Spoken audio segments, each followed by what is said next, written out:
So hello everyone. आज हमारा NTPC पीओआईक्यू series का सेकंड लेक्चर है। 16 मार्च सेकंड शिफ्ट 2026। देखिए, किसी का ये डाउट हो सकता है कि वीडियो इतना लंबा क्यों है। तो आपने जहाँ जहाँ पे पीओआईक्यू सीरीज देखा है वहाँ पे सिर्फ सॉल्व और सॉल्व ही मिलता है।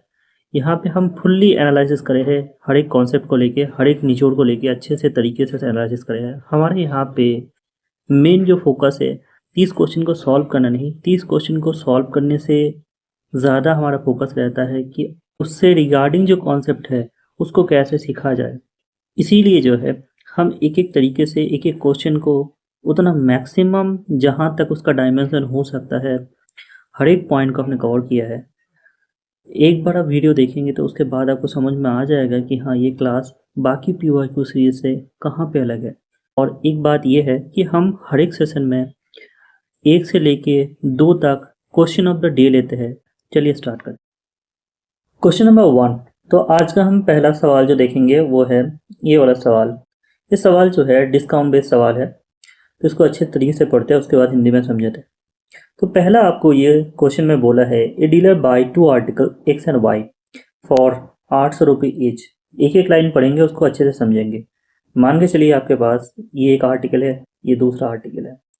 आर्टिकल का जो कॉस्ट प्राइस है पहला वाला आर्टिकल का और दूसरा वाला आर्टिकल का, दोनों का ही डीलर ने कितने में खरीदा है? 800 रुपये में खरीदा है। उसके बाद बोला ही मेक्स, ठीक है, he marks each of them same price, मतलब कि इसका भी मार्केट प्राइस उन्होंने जितने में रखा है इसका भी मार्केट प्राइस उतने ही रखा है। मतलब यहाँ से मैं बोल सकता हूँ कि दोनों का मार्केट प्राइस सेम है। उसके बाद दो कंडीशन रखा, देखिए he sell x by giving 2 successive discount, मतलब जब वो एक्स को बेचा है तब 2 सक्सेसिव डिस्काउंट दिया है, एक 45% का, एक आपका दिया है 73% का। फिर भी उसको 523 रुपये का प्रॉफिट हुआ है। Okay, no problem. उसके बाद आपको बोला है कि he sell y article in a single discount 89। अगर वो वाई आर्टिकल में 89% डिस्काउंट देता है तो वाई आर्टिकल में उसको कितना प्रॉफिट होगा। तो चलिए ये सवाल जो है आप लिख लीजिए, वी भी आई, मतलब कि बहुत बार रिपीटेशन हुआ है, पिछले ही शिफ्ट में मैंने करा के रखा है।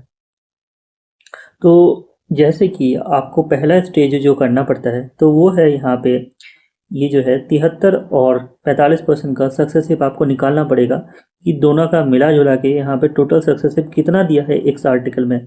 तो एक्स आर्टिकल का जो है डिस्काउंट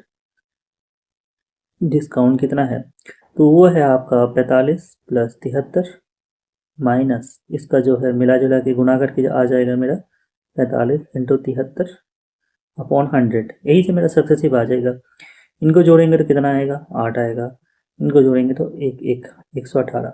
अब इसको गुना करते हैं। पहले मैं 73 को जो है इससे गुना करता हूँ तो कितना आएगा? 2980। और इधर मेरा आ जाएगा 365, तो 5 8 2 3, मतलब 32 और 85, 100 को हटा देंगे तो यहाँ पे जो है 3285। अब इसको यहाँ से माइनस करते हैं तो मेरा तकरीबन आ जाएगा आपका 85.15। तो मैं बोलूँगा कि एक्स आर्टिकल में उसने टोटल डिस्काउंट कितना दिया है? 85.15 डिस्काउंट दिया है। अगर वो 85.15 डिस्काउंट देता है तो आर्टिकल का नॉर्मली मार्क प्राइस में अगर 100 मानता हूँ तो इतना डिस्काउंट ऑलरेडी दे चुका है, तो वो बेचेगा कितने में? एसपी उसका कितना होगा वही निकालना है ना। तो मान के चलो आपका मार्केट प्राइस 100% है, आपने डिस्काउंट दे दिया है 85.1%, तो आपने बेचा कितने में आर्टिकल को? इससे जो घटाएंगे 14.85% में आपने आर्टिकल को बेचे होंगे। तो उसके बाद ये तो एक एसपी आ गया। पैसे में आपके एसपी कितना है? बोलते हैं आपको 523 रुपये का प्रॉफिट हुआ है। ओके, और बोलते हैं 800 रुपये में हम सामान को खरीदे थे। एसपी तो ही होता है ना कि सीपी प्लस आपने कितना प्रॉफिट किया है, तो यही मिला जुला के जो आपका है, तो आपका ये पैसे में मतलब 1323 जो है आपका पैसे में आपको जो है ये एसपी है। तो मैं बोल सकता हूँ कि ये 1323 रुपये जो है 14.85 का वैल्यू है, ऑब्वियसली बोल सकते हैं। तो 1323 जो है वो 14.85 का वैल्यू है। Okay, no problem. अब देखिए 81% अगर मैंने y का डिस्काउंट दे दिया है तो कितना बचा रहेगा? 100% तो मार्केट प्राइस होता है, 81% मैंने डिस्काउंट दे दिया तो 11% ही बचा रहा ना। ओके, तो 1323 यहाँ पे मैं लिखूँगा 1485, यहाँ पे 11, ये दशमिक मैंने हटा के डायरेक्ट 2 जीरो यहाँ पे बिठा दूँगा। ये 5 से कटेगा, जब ये 5 से कटेगा तो आ जाएगा 2 से कटेगा, उसके बाद 9 से, उसके बाद 7 से, उसके बाद ये देखो 2 से जा रहा है, 2 से जा रहा है। ओके, उसके बाद ये चीज़ें और कितने में कट रहा है? 11 से कटेगा, ऑब्वियसली कटेगा 11 से 2 और 27 से, और ये जाएगा 20 से। वैसे ही उसके बाद कट रहा है 7 से, तो कभी लास्ट में यूनिट डिजिट किसे गुना करूँगा तो 3 आता है नहीं। देखो कभी ऐसा हो तो एक बार गुना करके देख लो, अगर ये को गुना करेंगे तो मेरा आ जाएगा 2646.0 46 जीरो। तो अब 7 को मैं कैसे गुना करूँ कि यूनिट डिजिट में जो है 6 आ जाए? तो ऐसा कौन सा संख्या है? तो ऐसा देखो 8 से गुना करोगे तो किसी का एंड में 8 होना चाहिए, तो मतलब ये चला जाएगा मुझे लगता है। तो उतना छोड़ो, ये 2 और 6 8 होता है, 8 और 6 8 और 4 12, 12 और 6 18, 18 और ये 9 से चला जाएगा डायरेक्ट, कोई दिक्कत नहीं। 9 दिया तो 9 से चला जाएगा, तो ये कितना बचा रहेगा? 9 दूना 18, उसके बाद 9 से जाएगा, उसके बाद 4 जीरो, फिर से 3 से ये भी चला जाएगा, 3 से चला जाएगा तो हमारा बचा रहेगा 980। ये 980 तुम्हारा क्या है? 980 जो है y जो है, जो चीज़ें बेचा है उसका वैल्यू है। अगर y ने 980 में बेचा है तो बताओ CP और SP। CPY का कितना है? CPY का 800 है, बेचा कितना में है? 980 में। तो मैं बोल सकता हूँ ये चीज़ें कि यहाँ से जो है आपका जितना वैल्यू होएगा, कितना है ये 180। एक काम करिए, आप जो है यहाँ कैलकुलेशन को और आसान कर सकते हो। जैसे CP और SP लिखो तो यहाँ पे लिखोगे 800 और यहाँ पे चीज़ों को लिखोगे 900। ये कितना है ना? 180। मैंने क्यों ऐसा किया? क्योंकि यहाँ पे 2 जीरो है तो डायरेक्ट ना 100 से कट जाएगा, इसलिए मैंने उसको काटने के लिए मना किया। ओके, अब जो है 2 से काटोगे ये 4 आएगा, 2 से काटोगे 90 आएगा, फिर से 2, फिर 45, 22.5% इसका वैल्यू हो जा रहा है। एक अच्छा सवाल था ये वाला, तो 22.5% मेरा आंसर आ गया। तो आपका बस 3 स्टेप करना पड़ेगा इधर। पहले सक्सेसिव निकालना पड़ेगा, सक्सेसिव एक्स का सक्सेसिव निकालने के बाद आपको जो है उसका SP निकालना पड़ेगा, वही SP से आपको Y का जो है SP निकालना पड़ेगा, उसके बाद ही आप प्रॉफिट निकाल सकते हो। ये सवाल 3 स्टेप में हो पाएगा, इससे ज़्यादा शॉर्ट क्वेश्चन या फिर शॉर्ट ये होना पॉसिबल नहीं है। ठीक है, अब देखिए इसके रिगार्डिंग जो है प्रॉफिट एंड लॉस का ये चैप्टर हमारा था। आपने जैसे हमने शुरू में डिस्कस किया था कि आपको बताना है कि कौन से चैप्टर से ये सवाल था। प्रॉफिट एंड लॉस भी बता सकते हो, साथ साथ में आप ये डिस्काउंट बेस्ड सवाल भी बता सकते हो। अब यहाँ पे रिवीजन पॉइंट कौन सा है? जैसे आपको कभी MP दे रखा होगा सवाल में, CP दे रखा होगा, SP दे रखा होगा, और आपको डिस्काउंट प्राइस दे रखा होगा, तो आपको अगर निकालने के लिए बोले प्रॉफिट एंड लॉस, तो उसके लिए हमारा फॉर्मूला क्या होता है? ऐसे सवाल बहुत बार आ रखे हैं, तो उसके लिए हमारा होता है MP अपॉन CP। ये हमारा एक्स्ट्रा रिवीजन पॉइंट चल रहा है, इसको भी आप नोट डाउन कर लो क्योंकि यहाँ पे बहुत सारे क्वेश्चन आते हैं। तो ये हमारा हो जाएगा MP upon CP equal to 100 plus minus MP के साथ क्या होता है? नॉर्मली डिस्काउंट होता है, तो बाद MP के साथ साथ यहाँ पे क्या हो जाएगा? आपका प्रॉफिट लॉस हो जाएगा, अपॉन 100 माइनस डिस्काउंट। यही हमारा जो है फॉर्मूला है। अगर आपको MP दिया रहे, CP दिया रहे, SP दिया रहे और डिस्काउंट या फिर प्रॉफिट लॉस, यही 5 कंपोनेंट में से कोई सा भी एक 4 दिया रहेगा, एक कोई सा भी पूछने के लिए आपको बोलेगा। ये हमारा पहला रिश्ता हो गया। दूसरा रिश्ता नहीं, एक्चुअली यही रिलेशन है। दूसरा वाला जो है, देखिए हमने अभी यहाँ पे डिस्कस किया कि मार्केट प्राइस जो होता है और मुझे कोई डिस्काउंट परसेंटेज दे रखा है, वही हमारा जो है SP होता है। तो यहाँ पे मार्केट प्राइस अपॉन जो है SP इक्वल टू आप लिख सकते हो, क्या लिख सकते हो बताओ? तो ये लिख सकते हो 100 अपॉन डिस्काउंट। ठीक है, तो आपका जो है अगर डिस्काउंट दे रखा है, मार्केट प्राइस दे रखा है, तो SP निकाल सकते हो। 3 कंपोनेंट है, 3 में से कोई सा भी दिया रहेगा तो एक आप निकाल सकते हो। ये दोनों रिलेशन आप जो है नोट डाउन कर लीजिए। ठीक है, ये वाला सवाल जो है हमने रिवीजन पॉइंट भी कवर कर लिया। नेक्स्ट जो है हमको ये सवाल पूछा है, बहुत आसान सवाल है। यहाँ पे बोला है 15% ऑफ 80 माइनस 3/6 of root under of root 3 जो है यहाँ पे 216 है और रूट अंडर ऑफ 36 है इक्वल टू वाई आपको कैलकुलेट करने के लिए बोला है। देखिए 15% का 100 कितना हो जाएगा, ऐसा लिखेंगे। ज़्यादा कुछ मैं यहाँ पे माथापच्ची नहीं करूँगा, शांति से बेसिक से सवाल को सॉल्व कर। ये इसके मतलब क्या होता है, इसका क्यूब मतलब होता है 6 का क्यूब होता है, तो 6 निकल के आ जाएगा। इसके मतलब ये भी 6 का क्यूब होता है इक्वल टू वाई। एक 6 के साथ एक 6 कट जाएगा, ये कट गया, 5 2 5 3 के साथ कट गया, ये 4, तो 12 इधर से आ गया आपका, इधर से आपका 18 आ गया और y, तो आप बोल सकते हो y इक्वल टू -6। कुछ था नहीं इधर, बड़े आसान तरीके से एक प्रॉफिट एंड जो हमारा परसेंटेज बस सवाल है, एक बड़े परसेंटेज मिला के, एक्चुअली परसेंटेज और सर्ट्स एंड इंडाइसेस मिला के ये सवाल था, तो यहाँ से रिविजन पॉइंट बहुत कुछ है नहीं, तो इसको हम यहीं पे कंप्लीट कर सकते हैं। बहुत आसान क्वेश्चन था यार ये। तो ये सिंप्लीफिकेशन का भी बता सकते हो, का परसेंटेज बेस सिंप्लीफिकेशन या फिर सर्ट्स एंड इंडाइसेस बेस का जो भी है, तीनों चैप्टर से में कोई सा भी आप बता सकते हो, वहाँ से आए हैं, अप्रोच वही रहेगा। नेक्स्ट जो है आपका, देखिए ये बहुत इंपॉर्टेंट सवाल है, एक जो है एल्जेब्रिक सवाल है ये। एल्जेब्रा बेस का हम यहाँ पे फॉर्मेशन करेंगे सर्ट्स एंड इंडाइसेस। देखिए यहाँ पे ये देखिए 732 732 732 3 बार है, तो मैं ये लिखूंगा ए क्यूब प्लस 268 268 एंड 268, ये भी जो है 3 बार है बी क्यूब अपॉन, ये देखो ये जो है नीचे जो हम क्या लिखेंगे, ये दशमिक को हटा के मैं ये लिख सकता हूँ कि ए स्क्वायर अपॉन 100 इन plus b square upon 100 minus of a into b upon 100। अब ए में यहाँ पे किसको पकड़ा है, 732 को, बी मैंने किसको पकड़ा है, 268 को।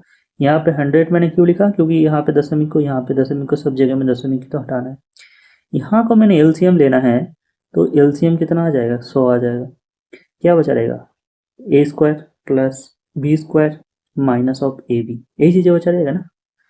अब मैं थोड़ा इरेज करता हूँ ये पार्ट को, तो उसके बाद आपका जो बचा रह जाएगा वो हो जाएगा, देखो ए क्यूब प्लस बी क्यूब का फॉर्मूला ये होता है, मैं अभी लिख दूंगा फॉर्मूला, रिवाइजन कर दूंगा वो, ए स्क्वायर प्लस आपका आ जाएगा b square minus of a b, okay, और आपका नीचे है a square plus b square minus of a b, इसके साथ ये कट जाएगा, बट ये जो नीचे 100 है वो तो ऊपर चला जाएगा ना। ओके, अब देखो यही चीज़ें आपका बचा रहेगा। मैंने आपको बोला था ये कितना है, ये यहाँ पे मैं किस चीज़ को पकड़ा था, 732 को, बी कितना पता है 268, तो 732 और 268 आपका कितना हो जाएगा, 1000 हो जाएगा। देखो 0, ये भी 0, ये भी 0, 1, यही है ये तुम्हारा ए प्लस वैल्यू का मान, इंटू ये 100 जो है साथ में है, तो आप बोल सकते हो कि 1000 ऑलरेडी है 3 0 और 2 0 बैठ जाएगा, तो फिर एक के पास 5 0 वाला आंसर हमारा इधर हो जाएगा। तो ये हमारा एल्जेब्रिक फार्मूला था, इस कोऑर्डिनेट इंडाइसेस से पूछा गया एक सवाल था एल्जेब्रिक फार्मूले से। मैं कुछ एल्जेब्रा फार्मूला आपको बता देता हूँ, जैसे ए क्यूब प्लस बी क्यूब, ए क्यूब माइनस बी क्यूब, तो ये हो जाता है ए प्लस बी।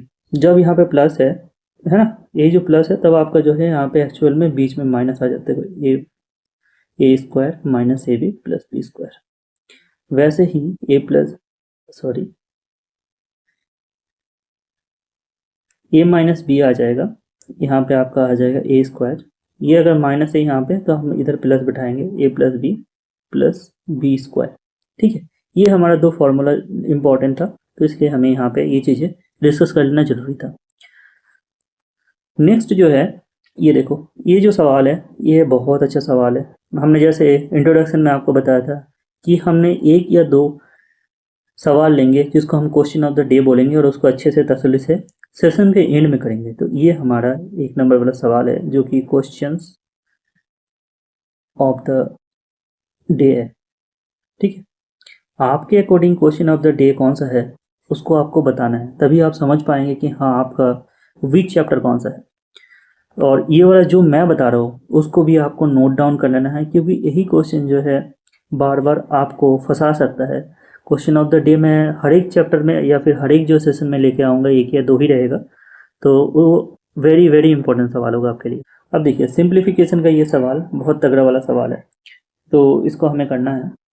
तो इस सवाल को हम जब करेंगे तो भाई एक चीज़ हमको देखना है। आपको मैंने एक चीज़ें बोला था कि 1 से लेके 20 तक का आपको क्यूब रटना है और स्क्वायर रटना है। तो बताइए 2744 का 44 जो है वो किसका क्यूब है? तो आप बोलेंगे सर 2744 जो है आपका 14 का क्यूब है। हाँ सच में? ठीक है, सही बता रहे हो, 14 का ही क्यूब है।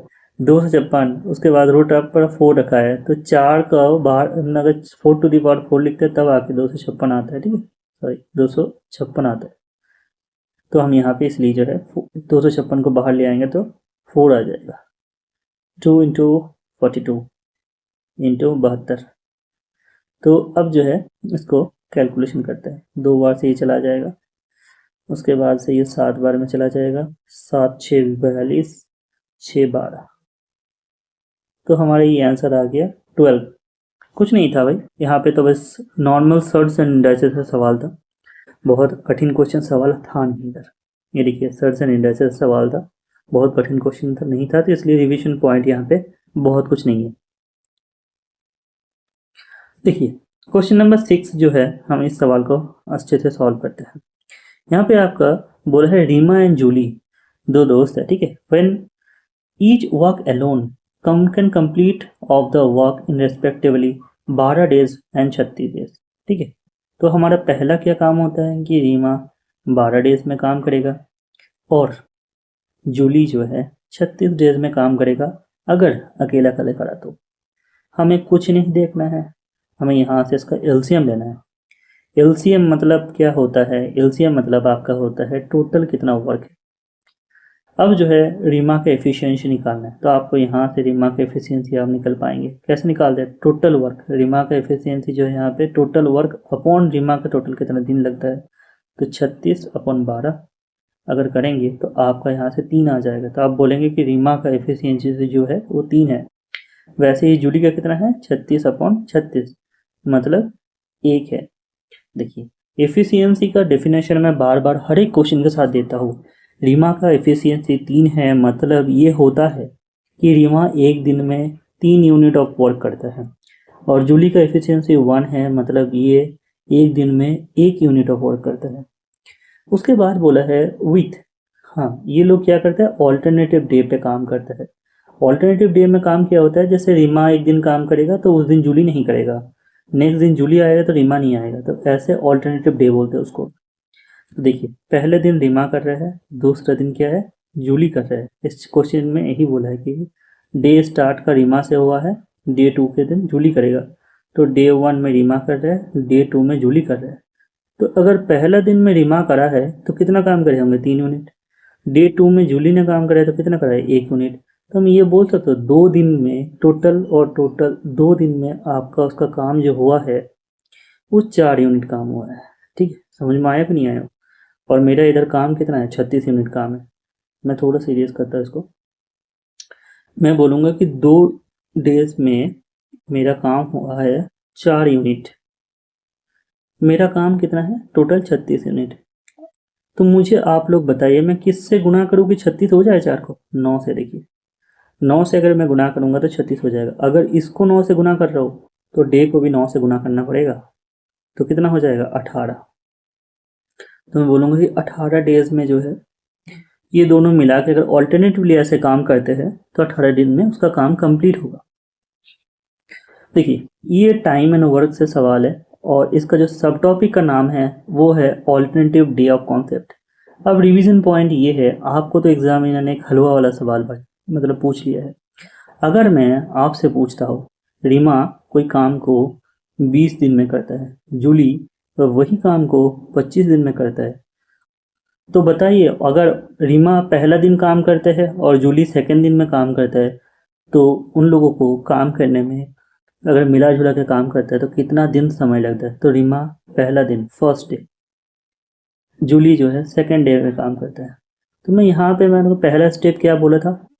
पहला स्टेप बोला था एलसीएम लेना है। तो 20 और 25 का एलसीएम जो होता है 100 होता है। 100 आपका इधर क्या है? टोटल वर्क है। वैसे ही रीमा के एफिशिएंसी हम कैसे निकालेंगे? 100/20 कितना होता है? 5 यूनिट। यहाँ पे जो है आप बोलेंगे जूली का एफिशिएंसी जो है 100/25 मतलब 4 यूनिट। ओके, पहला दिन रीमा काम करता है, दूसरे दिन जूली काम करता है। उसके बेसिस पे जो है तो रीमा 5 यूनिट काम करेगा, जूली 4 यूनिट काम करेगा। तो मैं बोलूँगा 2 दिन में मेरा टोटल काम कितना आया, 9 यूनिट। ओके, अब देखिए मामला यहाँ पे बिगड़ेगा थोड़ा सा। देखिए 2 यूनिट सॉरी 2 डेज में जो टोटल काम होगा वो कितना होगा, 9 यूनिट काम होगा। और आपका जो टोटल काम था, टोटल काम जो था वो 100 यूनिट था। अब किससे गुना करोगे, 9 को कि 100 आ जाए, किसी से गुना करोगे तो नॉर्मली तो नहीं आएगा। तो आपको इस बेस में क्या करना है, एकदम उसका पास वाला वैल्यू तक जाना है। तो 11 से गुना करोगे तो कितना आ जाएगा, 99 आ जाएगा। इसको भी आपको 11 से गुना करना है तो कितना आ जाएगा, 22 आ जा रहा है। अगर देखिए ये 99 आ जा रहा है तो 1 यूनिट काम तो आपका फिर भी बच रहा है ना। ओके, अब इसी काम को कौन कंप्लीट करेगा, देखिए पहला दिन रीमा करता है, दूसरा दिन जूली करता है, तीसरा दिन फिर से रीमा, तो चौथा दिन जो है फिर से जूली। तो 5वां 6 7 8 9 10 11। तो आपको ऐसा नहीं गिनना होता है, आपको ऐसे करना होगा जैसे मान के चलिए यहाँ पे रीमा जो है हर ऑड दिन में जो है काम करेगा और जूली हर इवन दिन में काम करेगा। ठीक है, जैसे एकवा दिन, 3वां दिन, 5वां दिन, 7 9 11, ये दिन में जो है रीमा काम करेगा क्योंकि वो उसने पहला दिन से स्टार्ट किया था। अगर इवेंट डे वाले में जैसे 2वां दिन, 4वें दिन, 6वां दिन में, 8वां, 10वां, 12वीं दिन में जो है जूली काम करेगा। तो मैं बोलूँगा 11 दिन का काम मेरा ऑलरेडी कंप्लीट हो चुका है। ठीक है, तो फिर 11 दिन का काम मेरा ऑलरेडी कंप्लीट हो चुका है, तो फिर मेरा जो है नेक्स्ट जो है कितना काम बचा रहा है, 1 यूनिट। तो आंसर मेरे को ऐसे लिखना होता है कि जितना दिन ऑलरेडी काम हो चुका है 22 डेज, जितना काम बचा है 1 यूनिट, और जो काम करेगा अब तो 12वें दिन का काम करना है ना उसमें, मतलब कि 11 दिन तो जो है आर जो है यहाँ पे आके काम कर चुके हैं। अब 12वें दिन में जूली को आना है, तो जूली का एफिशिएंसी जो 4 था तो आपको 4 लिखना है। ठीक, समझ में आ गया होगा ये वाला क्वेश्चन। जिसका एफिशिएंसी है मतलब कि 12वें दिन में जूली आएगा, जूली का जो एफिशिएंसी होगा वहीं पे बैठेगा, तो हमारा आंसर हो जाएगा 22 1/4। इस इतना दिन में जो है वो दोनों मिला के काम को कंप्लीट करेगा। तो ऐसे सवाल आए तो ऐसे टैकल करना है। देखिए ये वाला सवाल बड़ा आसान सवाल है, इसको एक रेशियो प्रोपोर्शन से सवाल है तो इसको हम कंप्लीट करने की कोशिश करते हैं। तो यहाँ पे बोला है A/B, तो हम इसको ऐसे लिखेंगे, और B/C हम इसको ऐसे लिखेंगे, नो प्रॉब्लम। तो एक चीज़ और आपको बता दिया है कि C = 4 है, B = 6। आप इसको क्रॉस मल्टीप्लाई करिए, B² आपका हो जाएगा। तो C का वैल्यू आपका जो है इधर कितना दे रखा है, 4A, तो मैं C के जगह में यहाँ पे क्या लिखूंगा, 4A है। मान के चलिए इसके साथ ये कट जाएगा तो 9 है आपका। A² आ जाएगा 9, A आ जाएगा 3। तो A अगर 3 आ गया तो आपका C का वैल्यू पूछा है। ओके, तो A का वैल्यू आ गया आपका 3। आराम से आप बोल सकते हो C आपका 4A है, तो C आपका हो जाएगा 4 × 3 = 12। कुछ था नहीं यार इसमें बहुत कॉन्सेप्ट क्लियर करने लायक कुछ नहीं था। एक नॉर्मल प्रोपोर्शन वाला सवाल था और रिवीजन पॉइंट करने लायक कुछ नहीं था। जहाँ जहाँ पे रिवीजन पॉइंट आपका आएगा मैं वही पे आपको बताता रहूँगा। जैसे ऑल्टरनेटिव डे ऑफ कॉन्सेप्ट, वहाँ पे मुझे बताना था ये चीज़ें, क्योंकि मुझे पता है कि नेक्स्ट कहीं ना कहीं शिफ्ट में ये सवाल अगर ऑल्टरनेटिव डे वाला फ्रैक्शन में पूछ लिया तो दिक्कत हो सकता है। देखो क्वेश्चन नंबर 8 में ये बोला है the LCM of 2 number is 1116 and then HCF is यहाँ पे बोला है 186। If one number is 372 then another number कितना है। तो ये वाला भी मैंने पिछले क्लास में आपको रिवीजन कर रखा था, ये वाला रिलेशन आपको याद नहीं है तो मैं फिर से एक बार बता देता हूँ कि मैंने ये बोला था कि अगर 2 नंबर है, मान कर चलिए ये एक नंबर है, दूसरा ये नंबर है, तो क्या होता है, ये एलसीएम इनटू एचसीएफ होता है। अभी मैं रिवीजन पॉइंट में एक बार फिर से उसको बता दूंगा। तो पहला नंबर आपको क्या बोल दिया है, तो पहला नंबर आपको मान के चलो बोल दिया है, मैं 2 नंबर वाले को भी पकड़ता हूँ कि 372 है, और 1 नंबर वाला जो होगा मेरे इधर ये 1 को लिखता हूँ। एलसीएम आपको दे दिया है, कितना है 1116। एसीएफ कितना दे दिया है 186। आप मेरे को दूसरा वाला नंबर, मुझे पता नहीं कि वो 1 नंबर वाला है 2 नंबर वाला है, मुझे बस एज्यूम कर लेना है ये चीज़ें, क्योंकि यहाँ पे मुझे बोल के रखा नहीं है कौन सा वाला है, ठीक है। तो 186 से ये चला जाएगा, ये 72 372 हो जाएगा। तो ये किससे कटता है, 4 से तो कटेगा, हाँ ऑब्वियसली 4 से कटेगा। 4 से कटेगा तो 4 9 36, 4 तिया 12। वैसे ये भी 4 से कट जाएगा तो 289 हो जाएगा आराम से। और ये देखो 2 से कट जाएगा ऑब्वियसली। 9 दूना 18। तो ये जो है यूनिट डिजिट का 8 वैल्यू आ रहे, डायरेक्टली बोलूँगा ये है, करने की जरूरत भी नहीं है। देखो करके भी देख लो, 5 5 8 ही आ रहेगा। तो अब यूनिट डिजिट की थोड़ा सा अप्लाई करने के सीखिए, क्योंकि ऑप्शन में हर एक का ऑप्शन जो है यूनिट डिजिट में अलग अलग वैल्यू है, तो वो भी देख के अगर करते तो पूरा गुणा करने की जरूरत नहीं पड़ता।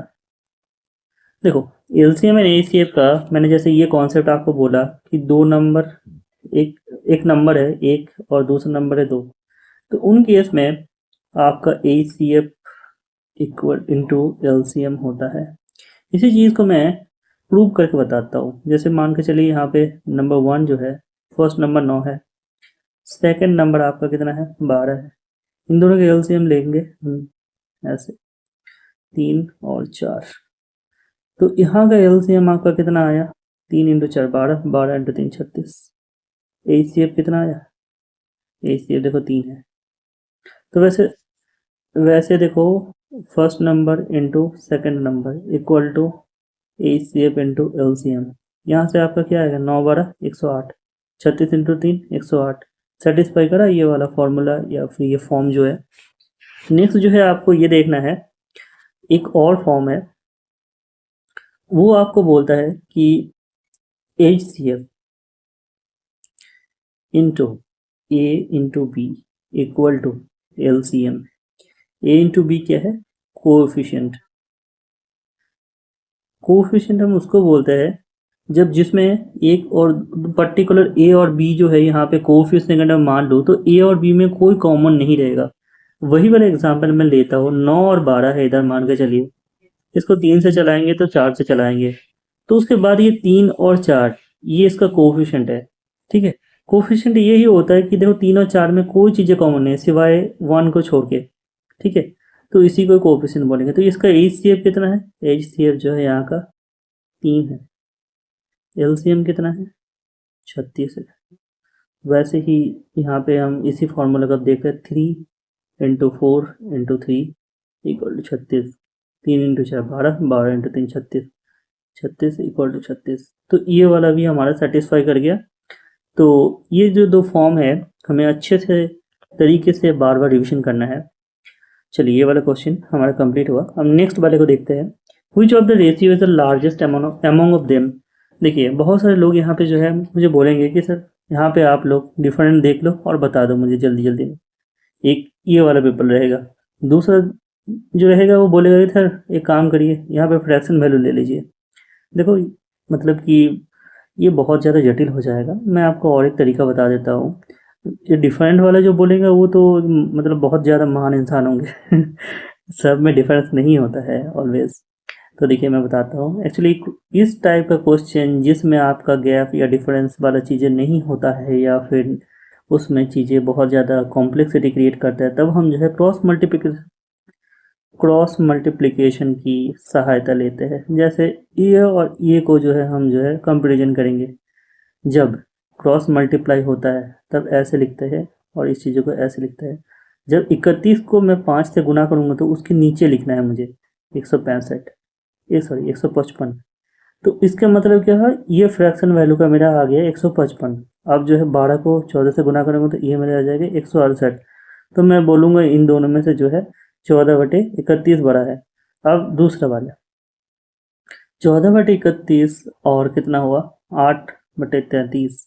वैसे ही इसी तरीके से 14 इंटू 33 इंटू 31 इंटू 8। देखो ये गुणा करने का भी जरूरत नहीं, मुझे देख के ही लग रहा है कि हाँ ये बड़ा है। क्यों, क्योंकि मैं इसको देखूंगा सबसे छोटा, ये 14 इंटू 33 में से मैं अगर 14 और 8 में कंपेयर करूँ तो 14 बड़ा है, 33 और 31 में से कंपेयर करूँ तो 33 बड़ा है। तो मुझे आराम से पता चल रहा है यही वाला वैल्यू बड़ा होगा, तो मुझे गुना करने का कोई ज़रूरत नहीं है। उसके बाद देखिए 8/33, सॉरी 8/33 करेंगे वो, तो अब ये दोनों में से भी जो है ये बड़ा निकला। अब जो है ये और इनके बीच में कंपेरिजन करता है। 14 इंटू 31 रेशियो 17 इंटू 39। अब देखो 39 को 14 से गुना करेंगे कितना आता है 390, और इधर मेरे को आता है 156, मतलब मेरे को आ जाएगा 546।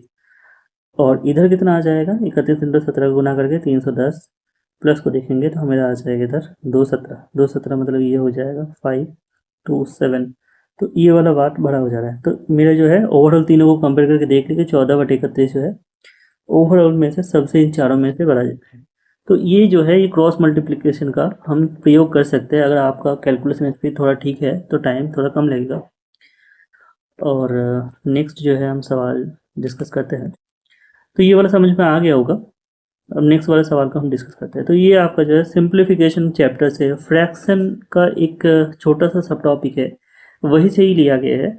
और कॉन्सेप्ट भी ये जो क्रॉस मल्टीप्लिकेशन वाला है तो वो भी वही से लिया है। नेक्स्ट ये देखिए, यहाँ पे जो है आपको एक चीज़ ये बोला है कि ए और बी एक पैरेलल लाइन है सीधी, और ट्रांसफर लाइन है पी क्यू ए में इनको छेद करता है। तो यहाँ पे दो एंगल दे दिए हैं। तो उसके बाद आपको बोला है बी एम एन। देखिए ये क्वेश्चन को करने से पहले मैं आपको अच्छे से तरीके से एक कॉन्सेप्ट समझाऊंगा, उसके बाद इस क्वेश्चन में आके अच्छे से पढ़ूंगा, उसके बाद समझाऊंगा। जैसे कि देखिए ये वाला क्वेश्चन करने से पहले आपको ये लाइन एंड एंगल का कॉन्सेप्ट पता होना चाहिए। देखिए एक होता है कॉन्सेप्ट वर्टिकली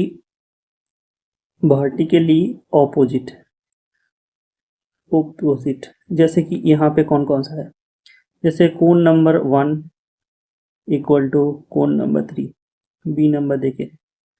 और कौन कौन सा है, कोण नंबर 2, एंगल 2 और एंगल 4, सी एंगल 5 और एंगल 7, डी एंगल 6 और एंगल 8। देखिए ये जो है ये वाला और ये क्या है वर्टिकली ऑपोजिट, ये 2 और 4 वर्टिकली ऑपोजिट, 5 और 7 ये भी वर्टिकली ऑपोजिट, 6 और 8 वर्टिकली ऑपोजिट।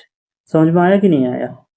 अब वर्टिकली ऑपोजिट अगर समझ में आ गया होगा तो हम करस्पॉन्डिंग एंगल आपको समझाएंगे।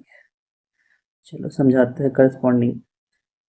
तो वैसे ही जो है हम चीज़ों को लेंगे। यहाँ पे ये एंगल है, मान के चलिए 1, ये आपका है 2, 3, 4, वैसे ही ये 5, 6, 7 और ये 8 हमने वर्टिकली देख लिया। अब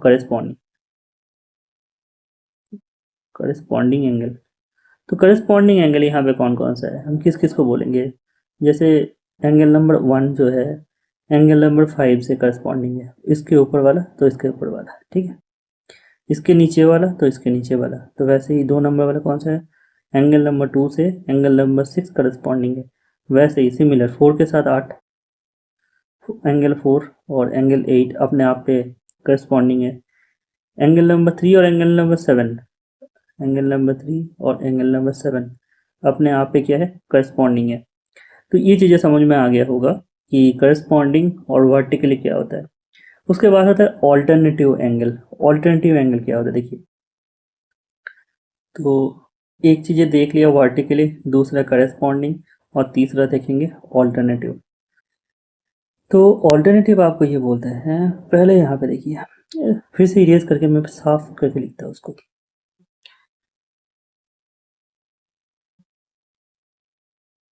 1 2 3 4, यहाँ पे ये 5 है, 6 7 8। तो नेक्स्ट है हमारा ऑल्टरनेटिव एंगल। मैं बार बार एंगल नहीं लिख रहा हूँ, मैं डायरेक्ट ऑल्टरनेटिव लिख रहा हूँ, ठीक है। पहला जो है यहाँ पे 3 के साथ आप कौन सा ऑल्टरनेटिव होंगे बताइए तो जरा। ये वाला कौन के साथ, ये वाला कौन एंगल होता है, जैसे ये जेड वाले होता है ना सर, तो जेड के ये वाले तो ये वाले, तो 3 के साथ 5 जो है अपने आप पे ऑल्टरनेटिव एंगल है। वैसे ही 2 के साथ कौन सा हो जाएगा, 8 हो जाएगा। 2 के साथ आप बोलेंगे ये ऑल्टरनेटिव एंगल है 8। वैसे 4 के साथ कौन सा हो जाएगा बताइए तो जरा। 4, यहाँ पे जो है 4 है, तो 4 के साथ कौन सा होगा, ये जेड के अकॉर्डिंग 4 के साथ 6 हो जाएगा, 6 आपका ऊपर वाले के साथ ये होगा, तो फिर 4 के साथ 6 हो जाएगा। और एक है वो है 1, 1 के साथ कौन सा हो जाएगा, 7 हो जाएगा। तो ये 3 चीज़ें हमने देखा है वर्टिकली, उसके बाद है कॉरेस्पॉन्डिंग, और उसके बाद है ऑल्टरनेटिव एंगल। ठीक है, ये समझ में आ गया। अब एक है को इंटीरियर। को इंटीरियर क्या होता है, देखो ये भी बता देते हैं को इंटीरियर क्या होता है। जैसे मान के चलो यहाँ पे 1 लिखता हूँ, यहाँ पे 2, यहाँ पे हम 3 लिखते हैं, सॉरी एक मिनट, 3 4 5 6 7 8। अब को इंटीरियर एंगल ये बोलता है जैसे दोनों मिला जुला के हमारे होंगे 80 डिग्री। जैसे एंगल नंबर 2 और एंगल नंबर 5, यही आपका जो है को इंटीरियर है। इसका जो है अगर सम में लिखूंगा, ये इक्वल नहीं है, इसका सम जो है 180 डिग्री होंगे। दूसरा पॉइंट, और कौन कौन से होंगे, जैसे एंगल नंबर 3 हो गया और एंगल नंबर 8 हो गया, एंगल 3 प्लस एंगल 8, ये दोनों भी मिला जुला के आपका 180 डिग्री का ही फॉर्मेशन करेगा। तो इसी को ही हम बोलते हैं को इंटीरियर एंगल। तो तीनों चीज़ आपको समझ में आ गया होगा। तो देखिए इस क्वेश्चन का 4 कॉन्सेप्ट हमने ऑलरेडी क्लियर करा है। अब इस क्वेश्चन को हम आराम से सॉल्व कर सकते हैं। यहाँ पे क्वेश्चन में आपको ये बोला गया है कि ए और बी एक लाइन है और एक पैरेलल लाइन है सी एंड डी। तो यहाँ पे मैं ए लिखता हूँ, यहाँ पे बी और सी डी। उसके बाद बोलते हैं P Q intersect A B in M और सी डी इन एन। तो पी क्यू एक लाइन है जो कि एम में इंटरसेक्ट करता है और ये एन में इंटरसेक्ट करता है। ठीक है, तो जब वो एन में इंटरसेक्ट करेगा उसके बाद बोला है पी एम बी जो कितना है, P M B 5x degree है ये वाला। उसके बाद बी एम एन ये कितना है ना 3x प्लस 2y। वैसे ही यहाँ पे क्या है ना डी एन क्यू जो है कितना है 3x प्लस 3y है यहाँ पे। उसके बाद बोला है बी एम एन का आपका वैल्यू पूछा है, बी एम एन यही जो बी एम एन कौन सा है, ये 3x प्लस 2y यही का वैल्यू हमको पूछा गया है। एक बात बताइए, ये 180 डिग्री है ना, जैसे एग्जाम्पल के तौर पे ये अगर अल्फ़ा है और ये अगर बीटा है तो मिला जुला के ये पूरा जो 180 होगा। इसी कॉन्सेप्ट से हम बता सकते हैं कि ये जो 5x है आपका 5x plus 3x plus 2y equal to 180 degree है। वैसे ही यहाँ पे मैं बता सकता हूँ कि 8x plus 2y equal to 180 degree. तो यहाँ से 2 कॉमन ले लेंगे तो यहाँ से 4x plus y equal to 90 degree आ जाएगा। सिमिलर ये अगर 5x है तो ये भी 5x है, तो 5x plus x plus 3y equal to 180 degree. यहाँ से आप लिख सकते हैं 6x plus 3y equal to 180 degree. तो आपका यहाँ से 3 कॉमन ले सकते हो, 2x बचा रह जाएगा, ये y बचा रह जाएगा, तो आपका हो जाएगा 60 डिग्री। अब ये वाला आप 1 नंबर इक्वेशन नाम दे दीजिए, ये वाला आप 2 नंबर इक्वेशन नाम दे दीजिए। अब 1 माइनस 2 करेंगे तो क्या आ जाएगा, जैसे आप यहाँ पे 1 माइनस 2 अगर करते हो तो आपका आ जाएगा 4x plus y minus 2x minus y 90 minus 60। देखिए यहाँ पे आप y को कैंसिल कर सकते हो, 2x इक्वल टू आपका हो जाएगा 30, ओके, x इक्वल टू आपका 15 हो जाएगा। अब कोई सा भी एक इक्वेशन में, जैसे मान के चलिए 2 नंबर इक्वेशन में मैं x का वैल्यू बिठा देता हूँ। 2 नंबर इक्वेशन क्या था, 2x plus y equal to 60 था। यहाँ से मैं अगर x का वैल्यू बिठाऊँ तो 30 आ जाएगा, तो y इक्वल टू 30 हो जाएगा। तो x का वैल्यू मेरा 15 आ गया, y का वैल्यू मेरा 30 आ गया। तो यहाँ से आपका जो है ये पूछा गया था कि 3x प्लस 2y कितना होगा, बी एम एन का ही वैल्यू पूछा है। तो मैं लिख सकूँगा 3x प्लस 2y। x का वैल्यू मेरा 15 आया है, y का वैल्यू मेरा 30 आया है। 3 इंटू 15 45 और ये 60। 105 डिग्री जो है मेरा आंसर निकल के आ गया।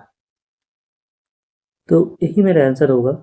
यहाँ पे बहुत सारे कॉन्सेप्ट आप सीखे गए होंगे जियोमेट्री से, चार आपने मेन कॉन्सेप्ट यहाँ से सीखे हैं एंगल वाले सवाल से। सो आज की क्लास का सबसे आसान सवाल जो है ये सिंप्लीफिकेशन का सवाल आपका है। तो सिंप्लीफिकेशन में ये क्या बोला है, एक नॉर्मल बेसिक सा सवाल है जहाँ पे आपको जोग और भाग करना है, मतलब ये सम और माइनस वाले सवाल ही, और कुछ नहीं है यहाँ पे। देखिए हम करते हैं इसको तरीके से। तो यहाँ पे आपको ये बोल दिया है कि 3.75 और प्लस 4/5, तो 4/5 को ही आपको क्या कर लेना है, एज ए पॉइंट में लिख लेना है। तो हम लिखेंगे 3.75, 4/5 जो होता है हमारा 0.8 हो जाता है, माइनस आपका इधर दे रखा है 3.5 माइनस 8 बटे जो आपका 20 दे रखा है, तो आप इसको एक बार एक घर काट लीजिए, 4/10 हो जाएगा। अब 10 मतलब क्या होता है, 0.4 हो जाएगा। ये यहाँ से इसको ऐड करेंगे तो आ जाएगा आपका 4.55, और इस चीज़ों से आपको माइनस करेंगे तो आपका कितना आ जाएगा, 3.1 कर लीजिए अब। उसके बाद 1.45। बड़ा आसान सा सवाल था, बहुत अच्छा सवाल था, कोई दिक्कत नहीं है इसमें। देखिए रिवीजन पॉइंट मतलब ये है कि हमारा कौन सा टॉपिक से था, ये सिंप्लीफिकेशन का एक नॉर्मल बेसिक सा सवाल था, और बॉड मास जो है हमारा कॉन्सेप्ट है वही से लिया गया था, बट बहुत सिंपल सवाल था। देखिए नेक्स्ट सवाल आपसे पूछा है कि side of P and Q is a cyclical quadrilateral, जो क्वाड्रेटल कौन सा है, P Q R S is produce two point T of A angle, जिसका एंगल दे दिया है आर क्यू एन टी जो 58 डिग्री है। Then the measurement of the angle P S R. देखिए ये कॉन्सेप्ट को करने से पहले, ये क्वेश्चन को करने से पहले दो कॉन्सेप्ट आपको बताएंगे।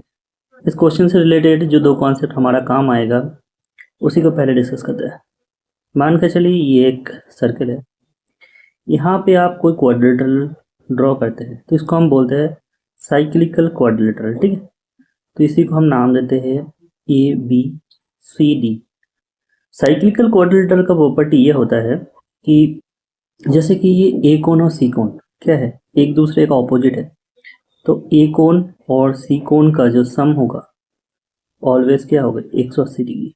वैसे बी कोण और डी कोण, बी एंड डी कोण का जो सम होगा वो भी 180 डिग्री होगा, ठीक है। सो हम यहाँ पे ये बोल सकते हैं कि साइक्लिकल क्वाड्रिलेटरल का ऑपोजिट एंगल क्या होता है, उसका सम 180 डिग्री होता है। दूसरा कॉन्सेप्ट हमको ये देखना है, ये तो हमारा पहला कॉन्सेप्ट चला गया। अब दूसरा कॉन्सेप्ट हमको ये देखना है, ये नॉर्मल एक बेसिक कॉन्सेप्ट है। एक लाइन है, उसके ऊपर मैं ऐसे एक लाइन ड्रॉ कर रहा हूँ, और ये कोण मेरा अल्फा है और ये कोण मेरा बीटा है, तो ये भी मैं बोलूँगा कि alpha plus beta is always जो होता है 180 डिग्री होता है। चलिए अब क्वेश्चन को सॉल्व करते हैं। दो कॉन्सेप्ट हमने देख ली। क्वेश्चन में आपको बोला है कि side P Q of the quadrilateral, यहाँ पे पी क्यू आर एस दे दिया है, तो एक सर्कल को ड्रॉ करते हैं पहले, और उसके बाद जो है आपको एक क्वाड्रिलेटरल को भी ड्रॉ करना है। तो मैं इसको लिखता हूँ पी क्यू आर एस। इसे पी क्यू को आपको बढ़ाया गया है कहाँ तक, बोलते हैं पी क्यू को बढ़ाया गया है टी तक। उसके बाद आर क्यू एंड टी यहाँ पे एक एंगल बनाया है 58 डिग्री। ओके देखिए ये अगर एक लाइन है और यहाँ पे ये एक लाइन है, तो ये 58 है, तो ये अपने आप पे 180 डिग्री हो जाएगा, तो ये पर्टिकुलर एंगल कितना हो जाएगा, 122 डिग्री। और मैंने दूसरा प्रॉपर्टी आपको क्या बोला था, साइक्लिकल क्वाड्रिलेटरल का ऑपोजिट एंगल कितना होता है, 180 डिग्री होता है। ये अगर 122 है, ये कितना हो जाएगा, 180 माइनस 122 हो जाएगा, तो ये अपने आप पे हो जाएगा 58 डिग्री। समझ में आए ये वाला चीज़, बहुत अच्छा सवाल था ये। तो दो प्रॉपर्टी हमने यहाँ से गेन कर लिए। क्वेश्चन नंबर 13 में आपको ये बोला है एक कोनिकल टेंट, ठीक है। कोनिकल टेंट क्या होता है, कोनिकल शेप जो ऐसा है, ये वाला शेप होता है आपका कोनिकल टेंट, कोनिकल शेप इसको बोलते हैं हम। नेक्स्ट ये जो जिसको हम नॉर्मली कोन शेप बोलते हैं। तो स्कूल इवेंट में क्या है, द एक यहाँ पे जो है 7 मीटर वाला आपको क्या करा गया है, रेडियस एंड हाइट जिसका 24 मीटर होगा, वैसे ही एक कोनिकल टेंट बनाया गया है। A decorator cloth to be use to cover the entire curve surface of the tent. उसके बाद बोला है द क्लॉथ कॉस्ट है यहाँ पे 40 स्क्वायर पर मीटर। मतलब वो जो कवर जो करना है ना टेंट के द्वारा, वो जो है आपका कर्व सरफेस पे करना है। कर्व सरफेस कौन सा होता है, ये वाला होता है। तो चलिए मैं पहले कॉन्सेप्ट को समझा देता हूँ कि कोनिकल टेंट हम कैसे बनेंगे, किसको कर्व सरफेस बोलता है, किसको टोटल सरफेस बोलता है।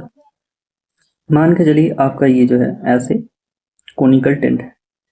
टेंट तो ऐसा ही होता है ना कि यहाँ पे जो है आपका बेस एरिया होंगे।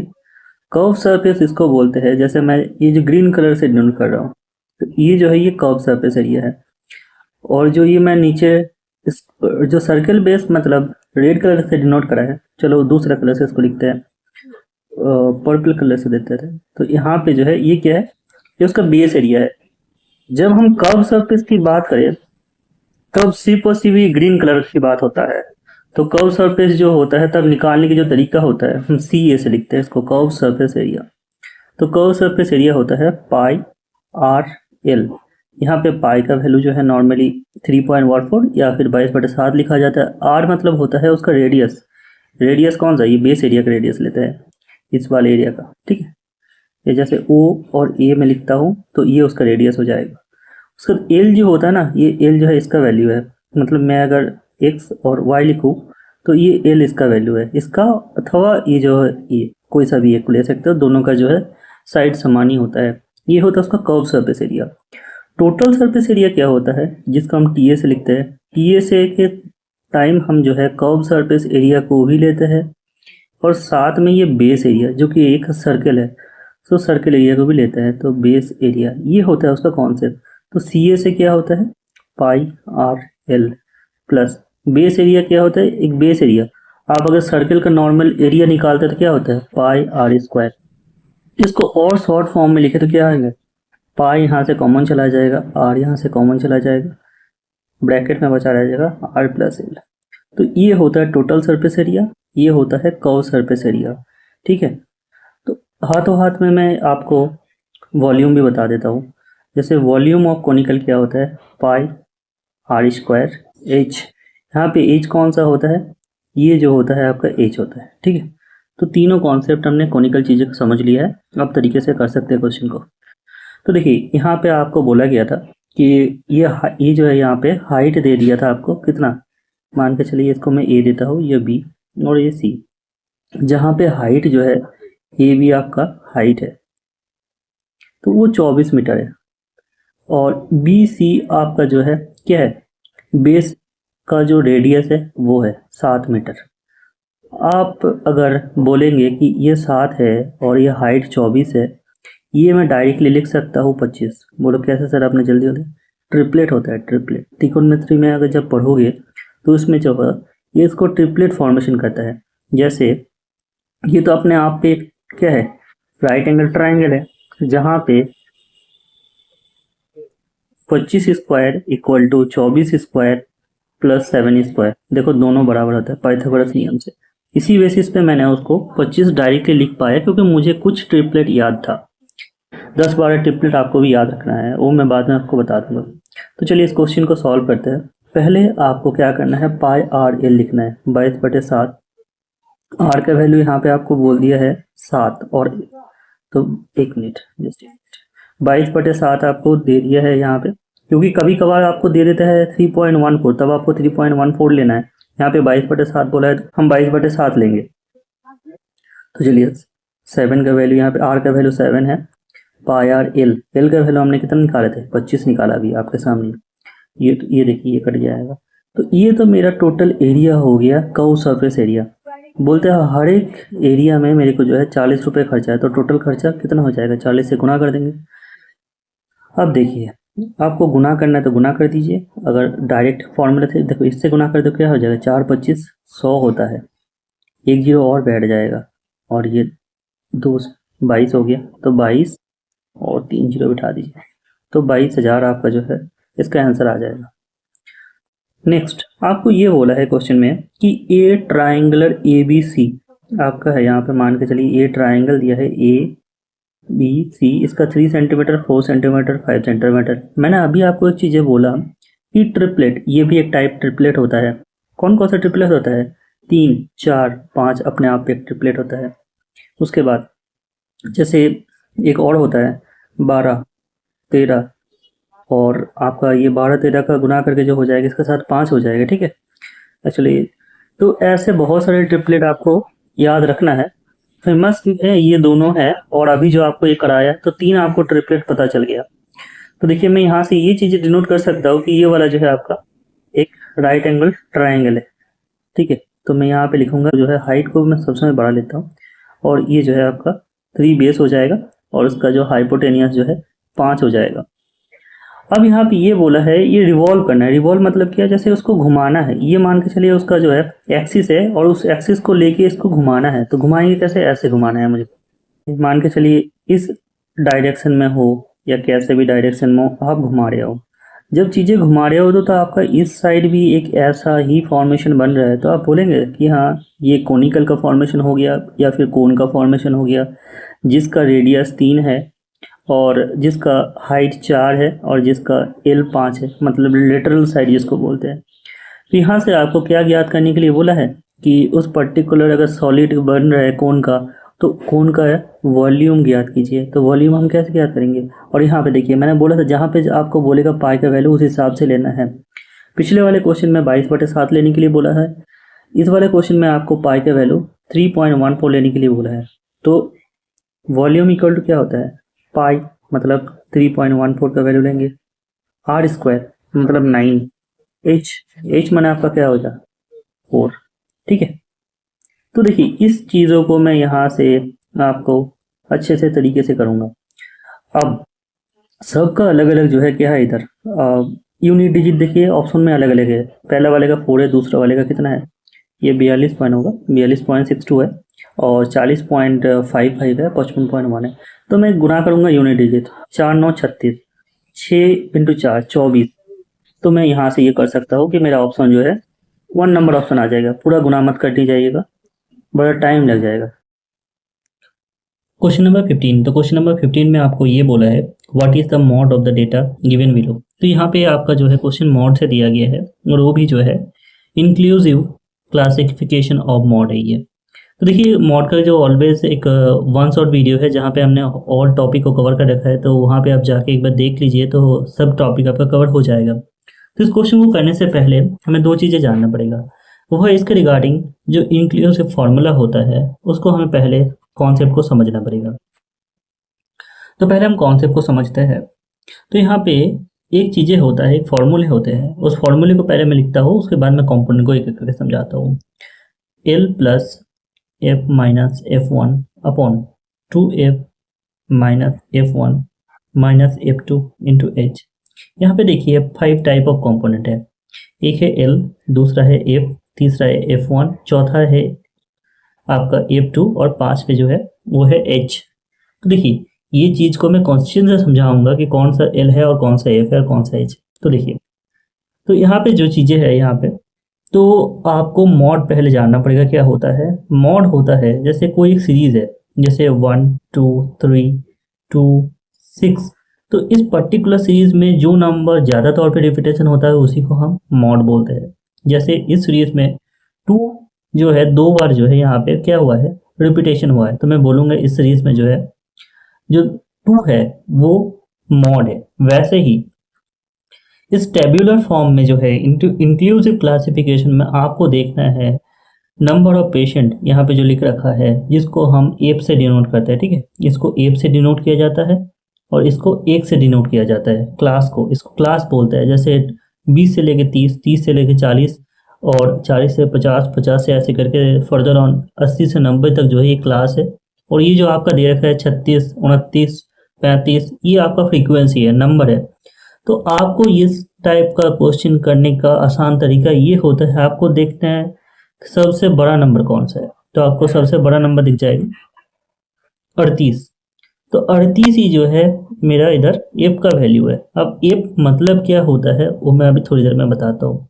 तो F1 क्या होता है? F1 होता है उसका ठीक प्रिसाइडिंग वाला वैल्यू, जो पीछे वाला वैल्यू होता है। F2 होता है नेक्स्ट वाला वैल्यू। F का नेक्स्ट वाला वैल्यू मतलब होता है F का फॉलोड बाय वैल्यू। आपको देखो, अब इस पर्टिकुलर क्लास को देखना है। यहाँ पे आप जो 70 देख रहे हो ना, ये L का वैल्यू है। H 80 का जो है आपको ज़रूरत उतना पड़ेगा नहीं, और यहाँ पे जो है स्मॉल h जो क्या होता है, वो 70 और 80 के बीच में जो गैप है वो है स्मॉल h, जिसको हम विड्थ बोलते हैं या फिर हाइट बोलते हैं। तो F को हम बोलते हैं मॉड्यूलर फ्रीक्वेंसी, F1 को बोलते हैं प्रिसाइडिंग मॉड्यूलर फ्रीक्वेंसी, F2 को बोलते हैं followed by modular frequency, H को बोलते हैं विड्थ और हाइट, और ये जो है L है, इसको हम बोलते हैं लोअर लिमिट ऑफ मॉड्यूलर क्या है क्लास। ठीक है, एक एक करके उसको नोट डाउन कर लीजिए। अब हम जाते हैं क्वेश्चन के सॉल्यूशन की तरफ। देखिए, इसी क्वेश्चन का इस कॉन्सेप्ट के थ्रू हम सॉल्व करेंगे। तो यहाँ पे हमको बोला है L का वैल्यू हमारा क्वेश्चन में क्या दे रखा था, 70 था, जो लोअर लिमिट ऑफ क्लास का वैल्यू है। F का वैल्यू क्या था, F का वैल्यू 38 था, जिसको हम क्या बोलते हैं मॉड्यूलर फ्रीक्वेंसी। F1 का वैल्यू मेरा क्या था, 18 था। उसके बाद 2F मतलब क्या होता है, यहाँ पे 38 इंटू 2 मैं डायरेक्ट लिखता हूँ 76 माइनस F1 मतलब 18 माइनस F2 जिसको हम बोलते हैं 26। H क्या है इधर, 10 था। अब इसको ही हम कैलकुलेशन करेंगे इस तरीके से। 70 है, यहाँ से 38 से 18 माइनस करेंगे तो 20 आ जाएगा, और इधर से 76 से 18 से 26 माइनस करेंगे तो इधर मेरा आ जाएगा तकरीबन आपका 8 से 14 32 आ जाएगा इंटू 10। 4 से कटेगा ये तो 5 आएगा, 4 से कटेगा तो 8 आएगा, 2 से कटेंगे तो ये 4, 2 से कटेंगे तो 5। तो मेरा ओवरऑल यहाँ पे वैल्यू आ रहा है 70 प्लस 25/4, मतलब है 76.25 के अराउंड मेरा आंसर आ रहा है। तो यहाँ पे आपका ये ऑप्शन नंबर 2 हो जाएगा। ये भी क्वेश्चन बहुत अच्छा था। क्वेश्चन नंबर 16 में मेरे को ये बोला है कि Suman and Kunal and Pooja invest 1050 रुपये। सुमन ने इन्वेस्ट किया, कुणाल ने इन्वेस्ट किया 1510 रुपये, वैसे ही पूजा ने इन्वेस्ट किया 1280 रुपये। उसके बाद बोला है इन्होंने बिजनेस स्टार्ट करने के बाद 1 साल बाद इनका जो प्रॉफिट हुआ है वो 1650 रुपये है। तो उसके बाद बोला है तो फिर पूजा का प्रॉफिट कितना है। देखिए, बहुत आसान क्वेश्चन है। आसान क्वेश्चन ये है कि हम ऐसे लिखेंगे, सुमन को S, कुणाल को K और पूजा को P से लिखेंगे। 1050 इनका इन्वेस्टमेंट है, इनका इन्वेस्टमेंट है 1510 और इसका है 1280। मैं एक एक जीरो सबसे काट देता हूँ, बाकी मेरे को यहाँ से और रेशियो कुछ दिख नहीं रहा है कि हाँ रेशियो जा सकता है। तो मैं बोलूँगा जो 1650 है वो टोटल मिला जुला के इसका वैल्यू है 105, 151 और 128। देखो 100 100 100 कितना होता है 300, 300 और 51 का 50 लूँगा तो कितना हो जाएगा 350, और 28 का मैं 20 लूँगा तो 350, 370, 370 एक 371, तो 371 हो गया, और इधर 8 नेक्स्ट 71, 88 और 84, 384 मेरा टोटल ओवरऑल वैल्यू आ गया इसका। अब मुझे क्या पूछा है, पूजा का पूछा है, तो पूजा का कौन सा है 128 वाला वैल्यू है, तो मैं ऐसे लिख दूंगा 128। ये चीज़ें 4 से कटेगा तो 4 9 और 6 से चला जाएगा, ये 32 से चला जाएगा, और ये फिर से 3 से चला जा रहा है। ये 3 को ये 165 से हम 3 को काटेंगे तो 5 5 0 हो जाएगा ये, तो मेरा आंसर आ जाएगा 5 5 0। तो यहाँ से मेरा आंसर आ गया ऑप्शन नंबर 3। तो मैं बोलूँगा यहाँ से पूजा का जो शेयर है वो 550 रुपीज़ है। देखिए, यहाँ पे रिवीजन पॉइंट हम कुछ देखते हैं कि इन्वेस्टमेंट जो वैल्यू है और वो मुझे जो शेयर मिलता है वो किन किन चीज़ों में डिपेंड करता है। नंबर 1 जो है टाइम के ऊपर डिपेंड करता है कि आपने कितना समय के लिए पैसे रखे। दूसरा इन्वेस्टमेंट, आपने कितना पैसा इन्वेस्ट किया है। यही 2 चीज़ों को आप यहाँ पे लाएंगे तो आपका इन्वेस्टमेंट यहाँ से सही से आएगा कि आपको शेयर कितना मिलेगा। तो ये 2 चीज़ें आपका कॉन्सेप्ट सही से पता होना चाहिए कि ये 2 वैल्यू मेरा शेयर का डिपेंड करवाता है। तो रिवीजन पॉइंट बहुत ज़्यादा कुछ नहीं था, तो यही था। अब क्वेश्चन नंबर जो है 17 में आ जाता है। तो क्वेश्चन नंबर 17 देखिए, ये एक टाइम एंड वर्क बेस्ड सवाल है। यहाँ पे आपको ये बोला है 100 man have province for 26 days if 50 men have left. Okay, उसके बाद आपको बोला है for how many days same province would last for the remaining man. देखिए यहाँ पे आपको ये बोला है कि 100 लोग में से अगर 100 लोगों को लिया जाए तो वो काम को 26 दिन में कर देता है। अगर 50 लोग हैं तो कितने दिन में करेगा? कुछ नहीं है, टोटल वर्क निकालना है आपको। टोटल वर्क कितना होता है कि मेरे पास कितना टोटल जो है वर्क फोर्स है, वर्क फोर्स मतलब है कितना मैन है। तो यहाँ पे जो है मैं लिखूंगा 100 मैन मेरे पास है जो कि काम कर सकता है। 26 डेज जो है वो टोटल लगाएगा। तो टोटल मेरा काम ये हो गया कि अगर 100 लोगों को मैं हायर करूँ तो उसने जो है 26 दिन में काम को करवाना है। तो यही मेरा टोटल काम हो गया। तो उसके बाद बोलता है कि नहीं 100 नहीं 50 मैन है बस, तो फिर काम को कितना दिन में करेगा? तो ये मेरा टोटल वर्क हो गया। और डेज में टाइम के लिए हम क्या चाहिए, और अपन टोटल पीपल कितना है अभी का प्रेजेंट टाइम है 50 है। तो मैं बोलूँगा टोटल, एक्चुअली ऐसे लिखिए टोटल वर्क अपॉन आपका जो है मैन। ठीक है, यही मैंने लिखा है चीज़ों को। उसके बाद इससे कटिए, उसके बाद जो है 52 आपका यहाँ से आंसर आ जा रहे हैं। ठीक है, 52 आ गया। तो क्वेश्चन समझ में आ गया होगा। अब आते हैं रिविजन पॉइंट में। देखिए रिविजन पॉइंट के टोटल वर्क, पहला है टोटल वर्क। टोटल वर्क किस किस चीज़ों में कैसे बनता है उसको देखना है। टोटल वर्क ऐसे बनता है कि आपके पास टोटल वर्क फोर्स कितना है, मतलब कि जैसे मैन कितना है इनटू आपने कितना डेज काम किया है, वो क्या होता है आपका टोटल वर्क होता है। ये एक पॉइंट हो गया, नोट डाउन कर लीजिए। दूसरा, जैसे एफिशिएंसी जो होता है ना, एफिशिएंसी मान के चलिए एफिशिएंसी ऑफ ए और एफिशिएंसी ऑफ बी। ठीक है,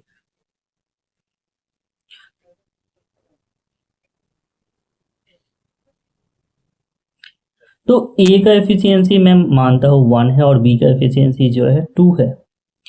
इस एफिशिएंसी के मतलब ये होता है कि आप मान के चलिए एक दिन में ए जो है 1 यूनिट काम करता है। ए का एफिशिएंसी का 1 के मतलब ये निकलता है। बी का एफिशिएंसी 2, इसके मतलब ये निकलता है कि बी जो है एक दिन में 2 यूनिट काम करता है। एफिशिएंसी के ठीक ऑपोजिट जो होता है वो होता है इन्वर्सली प्रोपोर्शनल, जो होता है वो टाइम होता है। अगर बी का एफिशिएंसी 2 है तो बी का जो टाइम लगेगा काम करने में वो जो है वो एक एक दिन लगेगा। चलिए सॉरी, एक्सट्रीमली सॉरी, ये 2 ही होगा। तो बी का जो है यहाँ पे आप बोल सकते हो कि अगर एफिशिएंसी बी का 2 है तो बी को काम करने के लिए एक दिन टाइम लगेगा। एफिशिएंसी अगर ए का 1 है तो ए को काम करने के लिए जो है 2 दिन टाइम लगेगा। ये होता है उसका एफिशिएंसी और टाइम का रिलेशन।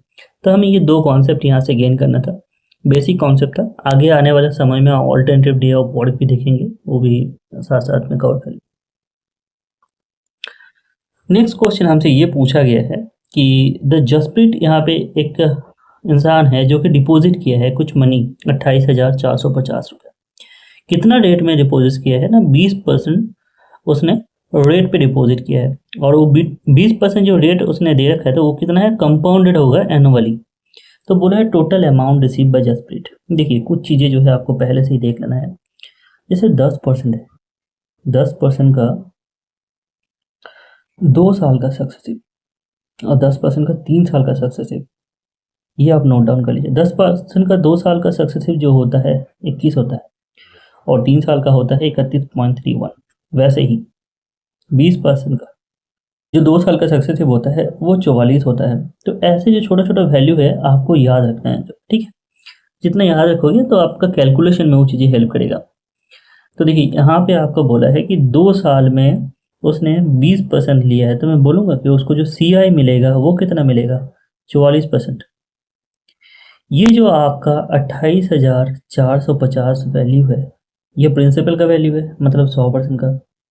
2 साल बाद एक्चुअल में अमाउंट मिलेगा। अमाउंट इक्वल टू क्या होता है, प्रिंसिपल प्लस CI। प्रिंसिपल मिलेगा उसको 100% और उसको जो है CI मिलेगा 44%। तो ओवरऑल उसको जो है 144 का वैल्यू मिलेगा। ये जीरो के साथ ये जीरो कट जाएगा, ये 2 कट जाएगा, यहाँ पे मैं 5 लिखूंगा और यहाँ पे जो है 72। वैसे ही 5 के साथ ये कट जाएगा तो मेरे को इतना आ जाएगा, 5 × 5 = 25। 5, 6 और 9। तो आपको जो है डायरेक्ट अगर यूनिट डिजिट देखते हैं, जैसे 9 इंटू 2 18 है, तो आपका ये वाला आंसर आ जाता है। अदरवाइज आप नॉर्मली जो है इसको गुना भी कर सकते हो, तो आपको गुना करेंगे तो यही आंसर आएगा 40958। तो आपको यूनिट डिजिट भी दिमाग में लेके चलना चाहिए। चलिए 19 नंबर वाला क्वेश्चन को स्टार्ट करते हैं। यहाँ पे आपको बोला है at what rate per year will a sum of money 5 time itself in 16 year on a simple interest. तो यहाँ पे आपको बोला है कुछ पैसे आपने जमा करे होंगे, तो पर्टिकुलर पैसे अपने आप पे कितना हो गया है, 5 गुना हो गया है। ठीक है, तो मान के चलिए कोई अमाउंट है, अमाउंट इक्वल टू क्या होता है, प्रिंसिपल प्लस यहाँ पे एस आई। देखिए प्रिंसिपल जो होता है वो ऑलवेज सेम रहता है। मैं मान के चलता हूँ प्रिंसिपल यहाँ पे x है और आपका अमाउंट बोल दिया है 5x हो गया है, तो आप बोलिए यहाँ से आपका एस आई कितना हुआ है, 4x हो गया ना। यही चीज़ें आपको जो है जस्ट कुछ नहीं करना है, फॉर्मूला में बिठा देना है।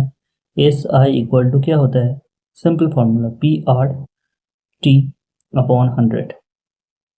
तो आप बोलेंगे आपका एस आई जो है 4x है, प्रिंसिपल कितना है ना, x है, आर यहाँ पे नहीं दे रखा है वही निकालना है, टाइम यहाँ पे कितना हुआ है 16 साल अपॉन 100। इसके साथ ये वाला वैल्यू कट जाएगा, 4 के साथ 4 कट जाएगा, 4 के साथ 25 कट जाएगा, तो आर इक्वल टू क्या हो गया, 25 हो गया आंसर मेरा परसेंटेज में। ठीक है, बड़ा आसान क्वेश्चन था सिंपल इंटरेस्ट का सिंपल सवाल था। The price of river decreases 40%, 60% and again 60% in 3 successive month, but increase by 70% in 4 months. What is the percentage increase or decrease in the price of petrol after the 4 month compared to original price? तो देखिए अगर यहाँ पे 3% होता, मतलब जैसे 40%, 60% और 60% होता, तो हम यहाँ पे आपको जो है 3 फार्मूला सक्सेसिव बता देते, बट 4 है तो इस हिसाब से हम इसको रेशियो मेथड से करने की कोशिश करेंगे। जैसे 40% का फ्रैक्शन वैल्यू क्या होता है ना, 40% का फ्रैक्शन वैल्यू ये होता है 2/5। तो 2/5 इसका मतलब क्या होता है कि ये 5 अगर जो है इसका इनिशियल प्राइस है, 2 कम हो गया, तो अब इसका प्राइस कितना हो गया है, 3 हो गया है। ठीक है, और इसको ऐसे भी सोच सकते हो कि इनिशियल प्राइस अगर 100 था, अब वो 40% कम हो गया 60 हो गया है, तो इससे हम बोल सकते हैं 5/3, 5/3। वैसे 60% मतलब क्या होता है कि कोई पैसा अगर 100 रुपये था, 60% कम हो गया है, मतलब अब वो 40 का हो गया है, तो वो कितना हो जाएगा 5/2। ठीक है, ये एक बेसिक कॉन्सेप्ट था, इसी के चलते हम इस चीज़ को डील करेंगे। पहले इनिशियल यहाँ पे लिखेंगे, दूसरा यहाँ पे फाइनल लिखेंगे। 40% कम हुआ मतलब क्या हुआ, मेरा इनिशियल वैल्यू था 5, वो 2 कम हो गया, अब जो है 3 है। वैसे 60% में मतलब क्या है, 5 है, 2 यहाँ पे 3 कम हो गया, मतलब कितना बचा रहा, 2। एक 60% के लिए है, तो यहाँ पे टोटल 2 बार 60% कम है, तो मुझे 2 बार ना लिख के मैं यहाँ पे स्क्वायर बिठा दूँ।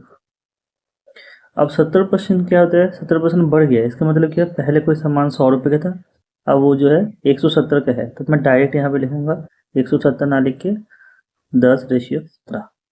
तो यहाँ पे गुना करेंगे तो कितना आ जाएगा, ये 25 और ये 5, 125, 1250। ये कितना आ जाएगा, ये तुम्हारा आ जाएगा, देखो 4, ये 2 दूनी 4, 4 17 68, 68 तो 3, 204। इसको और फर्दर जो है रेशियो करोगे तो कितना आ जाएगा, 625, और ये तुम्हारा आ जाएगा 102। तो आपको यही पूछा है कि इनिशियली सामान अगर 625 का था, अब वो पेट्रोल कितना हो गया है, 102 का हो गया है, तो कितना कम हो गया है, 3 और यहाँ पे 2 और 5, तो 523 कम हुआ है। तो कम हुआ है ये एक्चुअली, यहाँ से जाता था पहले 625 दाम था, अब 102 दाम है, तो मतलब 523 रुपये कम हुआ है, डिक्रीज हुआ है उसका प्राइस। किसके ऊपर, 625 के ऊपर, इनटू हम क्या लिखेंगे 100%। 25 से काटेगा 4 बार में, 25 से काटेगा 5, 25 बार में। ओके, 4 से गुना करेंगे इसको, 4 23, 23 दूनी 46 होता है, और 46 दूनी 92, 100 और 4 बचे 2, तो ये आप लिख सकते हैं 2, 4 दूनी 8 का 9 और 4 बचा 20, 25। किससे काटेंगे, 8 से डायरेक्ट काट देंगे 200, उसके बाद बचा रहेगा 3 5 75, 6 और 8, तो ये जो है ये माइनस का वैल्यू है, इतना परसेंटेज क्या हुआ है, माइनस मतलब होता है इतना परसेंटेज डिक्रीज हुआ है। तो देखिए डिक्रीज वाला ऑप्शन हम देखेंगे और वो भी जो है 83.68% जो है डिक्रीज हुआ है। नंबर 21 में ये बोला है shopkeeper profess to sell his good at 60% loss but uses false weight and gain 90%। Actual weight कितना है, तो बोला है कि पहले मान के चलो आप कोई दुकान के पास गए हो और वहाँ पे कोई सामान खरीद रहे हो और वो पर्टिकुलर सामान खरीदते हुए जो है लॉस दुकानदार को हुआ है 60%, ठीक है। मतलब वो सामान अगर 100 रुपये का दुकानदार ने खरीदा है तो उसको आपको 40 रुपये में दिया है, 60% लॉस का मतलब ये होता है।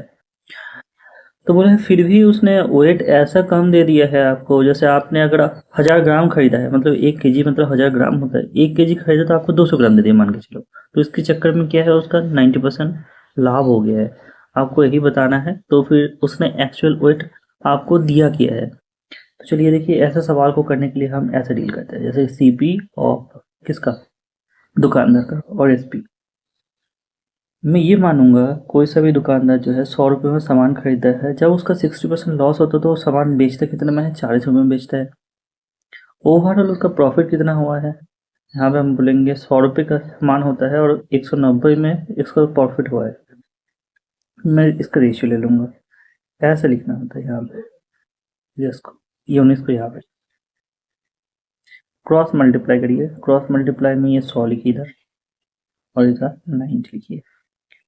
तो ये जीरो के साथ ये जीरो काट दीजिए, ये जीरो के साथ ये जीरो काट दीजिए, तो एक साथ जो है आपको यहाँ से मिल जा रहा है 9,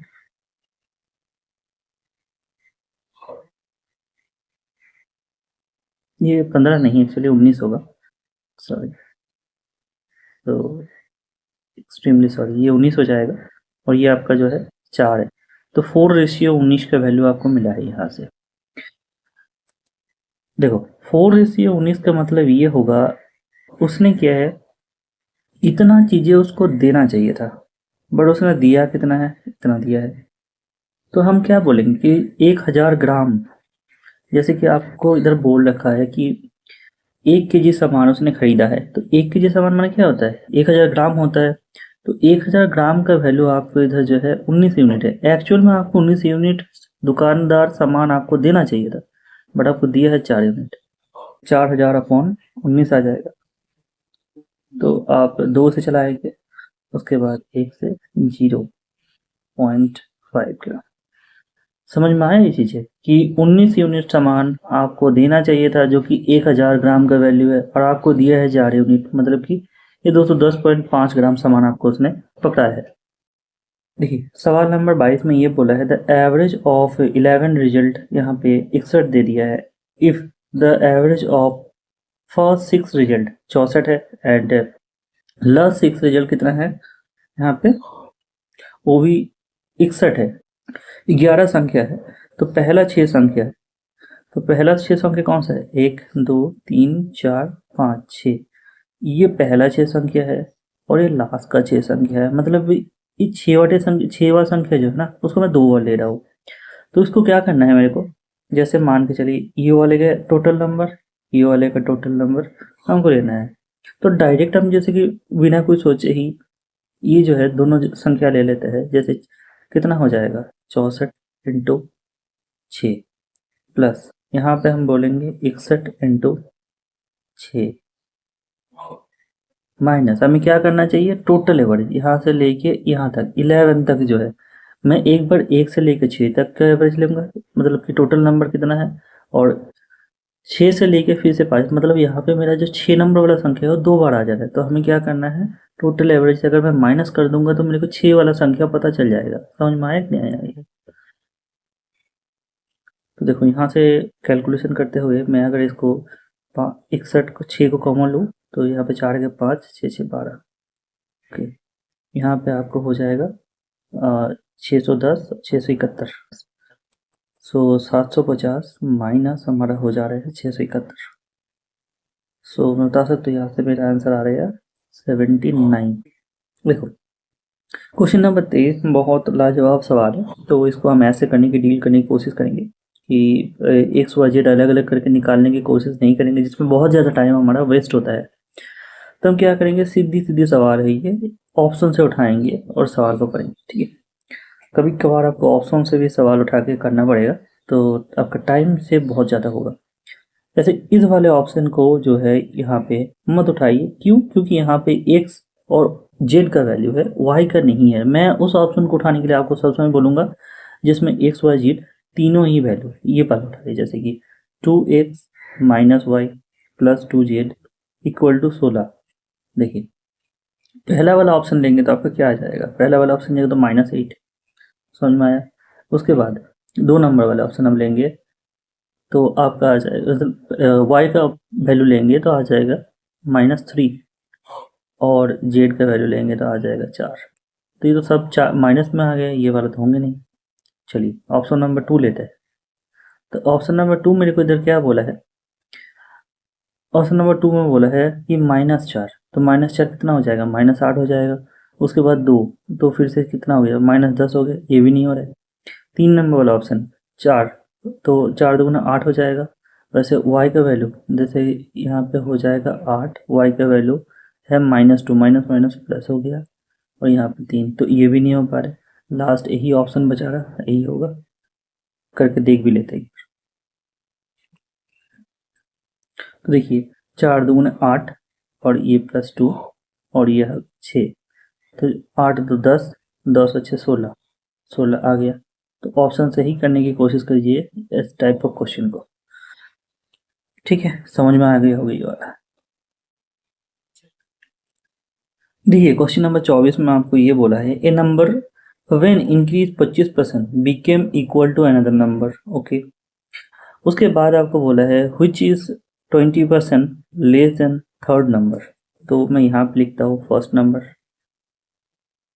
और उसके बाद second number, third number. Okay, मैं ये बोलूँगा, देखो सेकंड नंबर के साथ फर्स्ट नंबर का भी रिलेशन है, और सेकंड नंबर के साथ थर्ड नंबर का भी रिलेशन है। ठीक है, तो देखो एक चीज़, तो यहाँ पे बोला है मैं अगर थर्ड नंबर को 100 पकड़ लूँ, मैं बोल सकता हूँ कि उससे 20% लेस है, ये वाला लाइन उससे 20% लेस है, कौन? सेकंड वाला नंबर। तो मैं बोलूँगा ये 80 है। तो 80 से अगर मैं बोलूँगा, मेरे को पहला वाला लाइन क्या बोला है, number is increase by 25% become equal to the second number. अगर फर्स्ट नंबर को मैं 25% इंक्रीज करता हूँ तो सेकंड नंबर मुझे मिलता है। तो वैसे ही मैं बोलूँगा कि ये जो 80 है, ये 25% बढ़ा हुआ है फर्स्ट नंबर का, तो 125% का वैल्यू है। तो फिर फर्स्ट नंबर जो है 100 अपने आप पे 100% का वैल्यू है। तो यहाँ से 25 से घटेगा 5 बार में, 25 से 4 बार में, 5 16, मतलब ये आ गया 64 अपने आप पे। समझ में आया ना?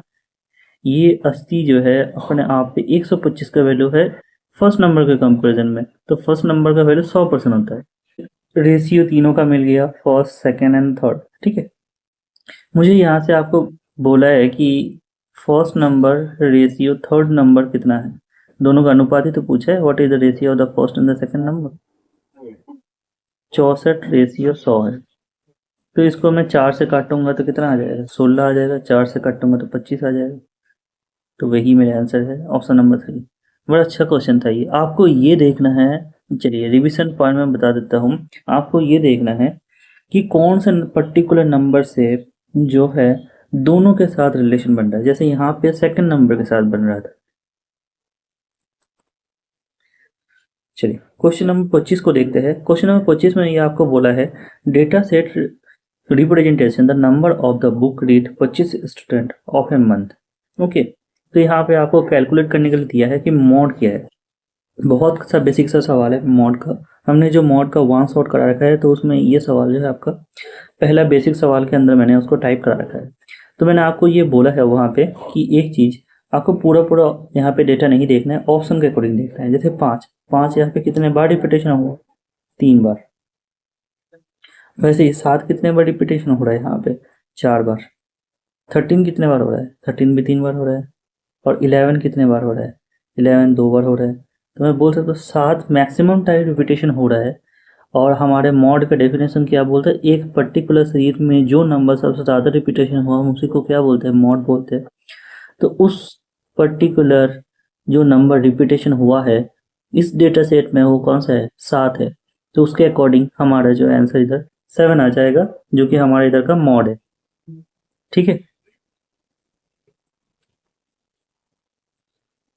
तो रिवीजन पॉइंट में यही बोलूँगा कि मॉड का जो है बहुत सारे टाइप मैंने कर रखा है, तो वहाँ पर जाके पूरा कर लीजिए और साथ में एक बार प्रैक्टिस भी कर लीजिए, तो पूरा टाइप के साथ आपका कंप्लीट हो जाएगा। देखिए क्वेश्चन नंबर 26, तो क्वेश्चन नंबर 26 को करने से पहले मैं एक छोटा सा कॉन्सेप्ट आपको बताऊंगा। पहले क्वेश्चन नंबर 26 को पढ़ लेते हैं, उसके बाद बताते हैं। तो क्वेश्चन नंबर 26 में आपको ये बोला है, a boy flying A kite hold a straight, मतलब कि एक धागा को पकड़ के रखा है जिसका लेंथ कितना है 24.4 meter, such that that make angle जो है 30 डिग्री विद द ग्राउंड। उसके बाद फाइंड किया उसका हाइट कितना है। देखो ऐसे एक बॉय है यहाँ पे और कोई काइट उड़ा रहा है इधर, तो उसका जो धागा है ये है, तो उसका हाइट पूछा है आपसे, ये वाला हाइट। तो ये तो एक ट्रायंगल बन रहा है, ठीक है, जो हाइपोटेनियस मतलब इसका 24.54 है और ये जो है 90 डिग्री है और ये वाला जो है 30 डिग्री, क्वेश्चन में बता चुका है।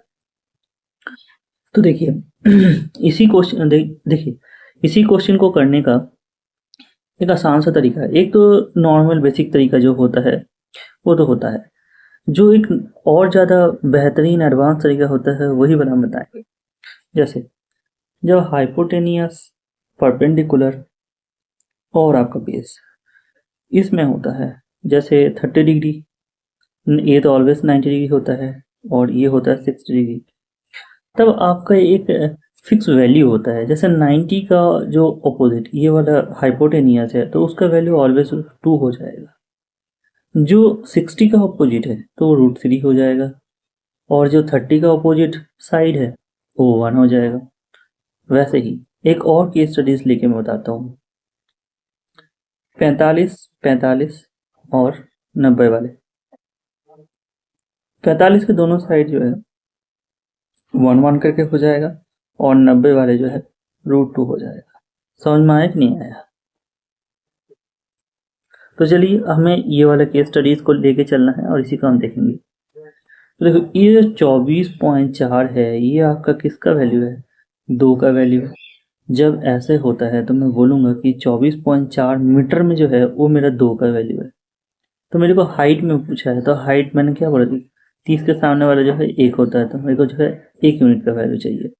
तो ओवरऑल मेरा वैल्यू कितना आ गया, 12.2 मीटर। लाइनों में सवाल हो जाएगा 1 सेकंड में। ये वाला तो एक अप्रोच चला गया, किसी को अगर बेसिक अप्रोच समझना है तो वो देख लीजिएगा साथ में।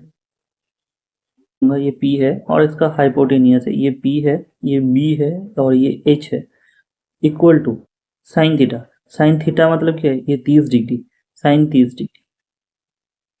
तो परपेंडिकुलर मुझे पता करना है, हाइपोटेनियस इधर कितना है 24.4 है और साइन 30 डिग्री का वैल्यू जो है हाफ होता है, तो ये कट जाएगा, तो P इक्वल टू कितना आ जाएगा 12.2 मीटर। यही हमारा आंसर हो गया 12.2 मीटर। देखिए 27 नंबर वाले सवाल में हमको ये पूछा है कि two train are moving in opposite direction at a speed 110 kilometer per hour and 120 kilometer per hour, the length of one train is 450 meter, the time taken by cross 12 second, okay, the length of the another train. ठीक है, तो यही चीज़ें आपको ये बोला है चीज़ें, मैं बताता हूँ। जैसे कि कोई अपोजिट डायरेक्शन से आता है और इसका स्पीड अगर x है और इसका स्पीड y है, तो जब स्पीड क्या हो जाता है, रिलेटिव स्पीड का जो कॉन्सेप्ट है तो स्पीड जुड़ जाता है। अगर दोनों सेम साइड में जा रहा है, इसका x है इसका y है, तो रिलेटिव स्पीड का कॉन्सेप्ट बोलते हैं कि बड़ा वाला स्पीड मतलब जिसका ज़्यादा स्पीड है उससे छोटा वाला स्पीड को घटा दो, तो यहाँ पे x ग्रेटर देन y मतलब x का स्पीड ज़्यादा है एज कम्पेयर टू y के। बट हमें ये वाला कॉन्सेप्ट को इस क्वेश्चन में अप्लाई करना है क्योंकि अपोजिट डायरेक्शन में बोला है। तो करते हैं चलिए ये वाला सवाल को। तो वैसे ही मैं ये मानता हूँ कि distance equal to S into T. Distance यहाँ पे क्या होता है कि 450 मीटर एक ट्रेन है, दूसरा ट्रेन का वैल्यू मुझे पता नहीं, वो 100 होंगे। स्पीड यहाँ पे क्या है 110 और 120, मैं डायरेक्ट यहाँ पे क्या लिखूंगा 230। बट आपको इधर 450 मीटर में दे रखा है, तो हमको 5/18 से मीटर पर सेकंड में बदलना है स्पीड को, इनटू टाइम कितना लगेगा, 12 सेकंड। ये काटेंगे 2 से, ये काटेंगे 3 से, x इक्वल टू ये। मान के चलिए मैं इधर से ये करता हूँ कि 230 को सर मैं 486 और इसको मैं गुना कर देता हूँ, तो आपका आ जाएगा 2300/3 माइनस कितना है 450। ओके, तो x इक्वल टू मैं लिखूंगा 2300 और 450 को 3 से गुना करेंगे तो कितना आ जाएगा, 1350 आता है, और अपॉन 3 है इधर, तो 950/3, तो मेरे को इधर से आ जाएगा 6.67। ये मेरा आंसर है। तो समझ में आया कि नहीं आया ये वाला? Option number. आज की शिफ्ट का जो क्वेश्चन ऑफ द डे है, वो क्वेश्चन ऑफ द डे का हमने पहले 4 नंबर वाला सवाल देखे थे, और ये देखिए 28 नंबर वाला सवाल जो है ये भी क्वेश्चन ऑफ द डे है। ये दोनों सवाल जो है बढ़िया मस्त सवाल है। हम लोगों का अकॉर्डिंग जो कि हम करते हैं, इस चीज़ों को एंड ऑफ द सेशन में करेंगे, अच्छे से तरीके से देखेंगे, तो इसलिए अभी हम इसको नहीं करेंगे। जैसे पहले कि 29 नंबर वाला सवाल कर लेंगे, उसके बाद 30 नंबर वाला सवाल कर लेंगे, उसके बाद जो है हम 4 नंबर वाला और 28 नंबर वाला जो day of the question of सवाल है हम लोगों का, मतलब कि क्वेश्चन ऑफ द डे जो सवाल है, तो उस सवाल को अच्छे से करने की कोशिश करेंगे और अच्छे से समझेंगे भी, क्योंकि ये दो कॉन्सेप्ट बढ़िया कॉन्सेप्ट है। तो देखिए 29 नंबर वाला सवाल में आपको बोला था average of first 62 even natural number. जब भी आपको 62 इवन नेचुरल नंबर कुछ दे दे, तो आपके आंसर डायरेक्टली ऐसा हो जाना चाहिए, इवन नंबर दे के जो नंबर आपको दिए है 1 होना चाहिए +1, ये इवन के लिए। ऑड के लिए क्या होना चाहिए, ओनली n। इसके मतलब क्या है, जो नंबर आपको दिया है n मतलब इधर 62 है, प्लस कर देना है तो कितना हो जाएगा 63। तो हम बोलेंगे the average of first 62 even number जो होता है वो कितना होता है, 63 होता है। ऑड नंबर के लिए क्या होता है, ऑड नंबर के लिए होता है डायरेक्ट 62। ऑड नंबर के हमारा क्या होगा, ऑड नंबर के लिए होगा इधर जो नंबर यहाँ पे दिया हुआ है वही हो जाएगा 62। यहाँ पे आपको 62 दिया है तो 62 ही होगा। क्वेश्चन नंबर 30 में ये बोला है, a shopkeeper purchase 59 dozen of article at a rate 520 per dozen. उसके बाद बोला है he sold each of them at a rate of 52 रुपये। What is the percentage of the profit he make. तो यहाँ पे आपको क्या करना है, सीपी और एसपी लिखना है। तो देखिए 520 क्या है, 520 पर डोजन है, तो इसके मतलब होता है कि एक एक का वैल्यू कितना है, डिवाइडेड बाय 12, क्योंकि 12 डोजन में जो है, मतलब एक डोजन में जो है 12 पीस होता है, तो एक एक यहाँ से हम वहाँ से निकालने की कोशिश करेंगे, जो है निकल के आएगा वही हमारा वैल्यू होगा सीपी का। बेचा कितना में, 52 रुपीज़ में बेचा है, इसके साथ ये कट देंगे तो मेरे को आ जाएगा 10। तो मैं बोलूँगा मेरा रेशियो जो आ रहा है तो वो आ रहा है 10:12। तो यहाँ पे एक काम करो, 10 से गुना कर दो दोनों साइड, तो क्या हो जाएगा आपको यहाँ से पता चल जाएगा 20%। तो अब बोलेंगे कि हाँ 20% आंसर है इसका, प्रॉफिट उसका हो। सो आज के डे ऑफ द क्वेश्चन का हम देखते हैं। Along a circular track P can complete 5 round in 40 minutes and take by R to complete 7 round in equal to P take complete 6 round. If they start running same direction to different end of diameter, then they will meet for the first time after कितने minute के बाद जो है उसने आपका first time meetup करेगा। तो देखिए ये क्वेश्चन को करने का जो तरीका होगा, ये कैलकुलेशन से ज़्यादा ये कॉन्सेप्ट जो सवाल ज़्यादा है। जैसे P है 5 राउंड चक्कर लगाता है एक सर्कुलर पाथ में तो 40 मिनट लेता है, तो एक राउंड चक्कर लगाने में कितना लेगा, 8 मिनट। तो बोलते पी का जो है चक्कर जब 6 चक्कर लगाता है तो वही उसी टाइम में आर जो है 7 चक्कर लगा देता है, मतलब आर का स्पीड यहाँ पे ज़्यादा है। तो पी का चक्कर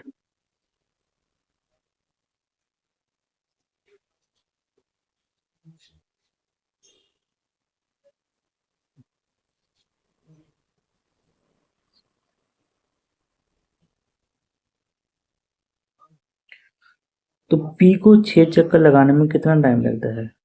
पी को अगर 1 चक्कर लगाने में 8 मिनट लगता है तो 6 चक्कर लगाने में 48 मिनट लगता है। तो मैं ये बोल सकता हूँ कि पी जो है 48 मिनट में 6 चक्कर लगाता है। वैसे ही आर क्या है, वही 48 मिनट में टाइम कांस्टेंट है, 7 चक्कर लगाता है। तो ये पी का स्पीड हो गया और ये आर का स्पीड हो गया। जैसे हम बोलते हैं ना 48 मीटर पर सेकेंड, तो वैसे ही ये स्पीड जो है थोड़ा सा अजूबा सा है। आपको ऐसे पता मतलब कि मान लेना पड़ेगा ये जो है पी का स्पीड ये 48 मिनट पर 6 राउंड है और यहाँ पे जो है आर का स्पीड 48 मिनट पर 7 राउंड है। ठीक है, तो यहाँ से एक चीज़ आप ड्राइव कर सकते हो कि ये राउंड है। तो यहाँ पे मैं बोलूँगा यहाँ पे जैसे पी और आर कब मीट करेगा, हर 48 मिनट में मीट करेगा, क्योंकि जब पी यहाँ से 6 चक्कर लगाएगा उसी टाइम जो है आर यहाँ पे 7 चक्कर लगा के मीट करेगा। तो 48 मिनट तो बोलते दो अलग अलग एंड से स्टार्ट करते हैं। यहाँ पे दो अलग अलग, पी यहाँ से स्टार्ट करता था, आर यहाँ से स्टार्ट करता है और सेम डायरेक्शन में। तो आधा उसका डिस्टेंस तो कम ही हो गया यहाँ से डायरेक्शन में। तो ज़्यादा डिस्टेंस जब कम हो गया तो हम बोलेंगे कि टाइम भी आधा हो जाएगा। अगर पहले 48 लगता था तो अब उसका टाइम 24 लगेगा, इसलिए हमारा आंसर 24 हो जाएगा। ये थोड़ा सा कॉन्सेप्चुअल क्वेश्चन था, अगर समझ में नहीं आया तो मुझे बता दीजिएगा, मैं नेक्स्ट टाइम और अच्छे समझा दूंगा। नहीं तो इसी को ही बार बार समझने की कोशिश कीजिए वीडियो को पॉज करके, जो मैं बताना चाह रहा हूँ। देखो क्वेश्चन नंबर 28 जो है ना, ये बहुत बेहतरीन सवाल है। इसको तरीके से समझने की कोशिश करो, एक एक पॉइंट जब समझोगे तभी इसको समझ पाओगे। क्वेश्चन में ये बोला है if equation of X square plus 3px plus Q equal to 0, उसके बाद एक और समीकरण दे दिया है X square minus 2kx plus 1 equal to तुम्हारे को दे दिया है, क्या दिया, ये बोला है कि have common root and the first equation has equal root. So उसके बाद अगर बोला है तुमको कि value of the t plus यहाँ पे क्यू दिया है इक्वल टू, तुमको ये बोला है कि इनमें से कौन सा ऑप्शन होगा। देखो दो चीज़ें तुमको यहाँ पे देखना पड़ेगा, एक होता है यहाँ पे जो दिया है कॉमन रूट और दूसरा है इक्वल रूट। ठीक है, पहले तो रूट निकालना है हमको कि इस वाले समीकरण से रूट है क्या चीज़। तो जब हमें रूट बोलता है तो हम रूट निकालने का फॉर्मूला जो होता है हम लोग का, तो वो होता है जैसे कि रूट क्या होता है, मान के चलो एक रूट अल्फा है तो दूसरा रूट बीटा है, वहाँ से मैं रूट निकालूंगा। तो फॉर्मूला होता है minus B plus minus V square, इसको हम श्रीधराचार्य के सूत्र बोलते हैं। ठीक है, और 2 है। अगर इस फॉर्मूले से तुम देखना चाहोगे तो यहाँ पे जो है b कितना है, b ये वाला पार्ट है -3p, तो -3p और बाहर एक माइनस है, नीचे 2, a कितना है, x का कोफिशिएंट a होता है तो 1 है। ओके, तो मैं यहाँ से ये लिखूंगा 3p/2 और कुछ नहीं लिखूंगा, ये 0 है। तो सर बोलोगे कि ये 0 क्यों है, देखो यहाँ पे तुमको एक चीज़ बता दिया हैज़ इक्वल रूट। यहाँ पे आपको 3 चीज़ें जानना पड़ेगा, जैसे B square minus 4ac equal to 0, तो B square minus 4ac greater than 0 and B square minus 4ac less than 0। तो यहाँ पे इसका मतलब ये होता है पहले वाले का कि जो रूट है वो रियल है और क्या है, इक्वल है। और हमारे क्वेश्चन में यही दिया है कि इक्वल रूट, इसके मतलब क्या होता है, रूट रियल है पर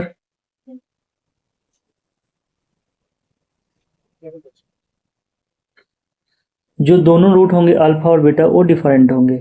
और ये क्या है, रूट जो है इमेजिनरी है जो कि पॉसिबल नहीं है। तो हमारे को इक्वल दिया था, हम इस चीज़ को देखेंगे जो कि बी स्क्वायर माइनस 4ac 0 होता है, इसलिए हमने वैल्यू वहाँ पे 0 बिठाया है। देखो इसलिए 0 बिठाया तो इसलिए मेरा रूट था कितना आ गया 3p/2। ओके, एक रूट मेरे को इधर से ये आ गया अल्फा, मैं मान के चलता हूँ, दूसरा भी आ गया बीटा। मुझे ये बोला है दोनों रूट इक्वल है। अगर दोनों रूट इक्वल है तुम एक चीज़ और जानते हो, वो क्या है, जैसे मुझे अगर कोई समीकरण बनाना है तो ये होता है X square minus alpha plus beta और एक होता है अल्फा इंटू बीटा। ठीक है, ये समझ में आ गया होगा। तो देखो पहला वाला इक्वेशन से मुझे ये क्यू का वैल्यू निकालने, तो क्यू क्या है यहाँ पे, अल्फा इंटू बीटा। तो मेरा अल्फा यहाँ पे आ गया था कितना, 3p/2, और मैं ये बोलूँगा बीटा भी जो है यहाँ पे 3p/2 है। क्यों, क्योंकि मुझे बोल दिया था दोनों इक्वल रूट है, तो इसलिए मैं बोल सकता हूँ 9p² जो है अल्फा इंटू बीटा का वैल्यू है, जो एक्चुअली क्यू का वैल्यू है हमारे इक्वेशन में, ये क्यू का वैल्यू है। समझ में आया कि नहीं आया। अब एक एक करके वैल्यू हम यहाँ पे बिठाने की कोशिश करेंगे इस वाले में। तो x का वैल्यू जो तुम्हारे को आया है वो क्या आया है, x का वैल्यू मतलब एक अल्फा का वैल्यू जो आया है वो है ये वाला 3p/2। तो आपको यहाँ पे वैल्यू पुट कर लेना है एक एक करके, ठीक है। तो x² माइनस 2kx+1, तो x² माने क्या होता है 3p, मतलब यहाँ पे मैं लिख सकता हूँ 9p² माइनस 2 इंटू k है, और x का वैल्यू क्या है 3p/2 प्लस, एक्चुअली ये 1 नहीं, ये प्रिंटिंग मिस्टेक हुआ है, ये t है। ओके, तो यहाँ पे जो है ये प्लस t हो जाएगा। ये देखो इस 2 के साथ ये 2 कट जाएगा। ओके, और ये अभी मैंने तुमको दिखाया कि हाँ ये q का वैल्यू है, तो मैं यहाँ से लिखूंगा q माइनस 3k और p plus t equal to 0, सब में इक्वल टू 0 बेटा। तो मैं यहाँ से लिख सकता हूँ q plus T equal to 3kp, और दोनों साइड का स्क्वायर बिठा देंगे। तो मेरे को यही पूछा है क्योंकि t प्लस क्यू ही पूछा है तर स्क्वायर को, तो 9k² p², तो मेरा ये वैल्यू आ जाएगा। तो बहुत कॉन्सेप्ट यहाँ पे लगा, एक तो रूट निकालना था, उसके बाद जो है हमें रूट का फॉर्म जानना था। क्यू क्या होता है, क्यू होता है दोनों रूट का, मतलब अल्फा एंड बीटा का जो है मल्टीपल होता है, गुणनफल होता है। और क्यू होता है क्योंकि उसी से ही हमारा फॉर्म बनता है एक पर्टिकुलर इक्वेशन को, जो मैंने यहाँ पे आपको दिखाया। जो x² होता है दोनों रूट का सम होता है इंटू x होता है ये, और यहाँ पे जो है अल्फा इंटू बीटा होता है, और वहाँ पे आपका इक्वेशन में यही वैल्यू जो है क्यू का था, तो क्यू यहाँ से हमने ये निकाल लिया कि 9p²/4। बहुत लाजवाब सवाल था।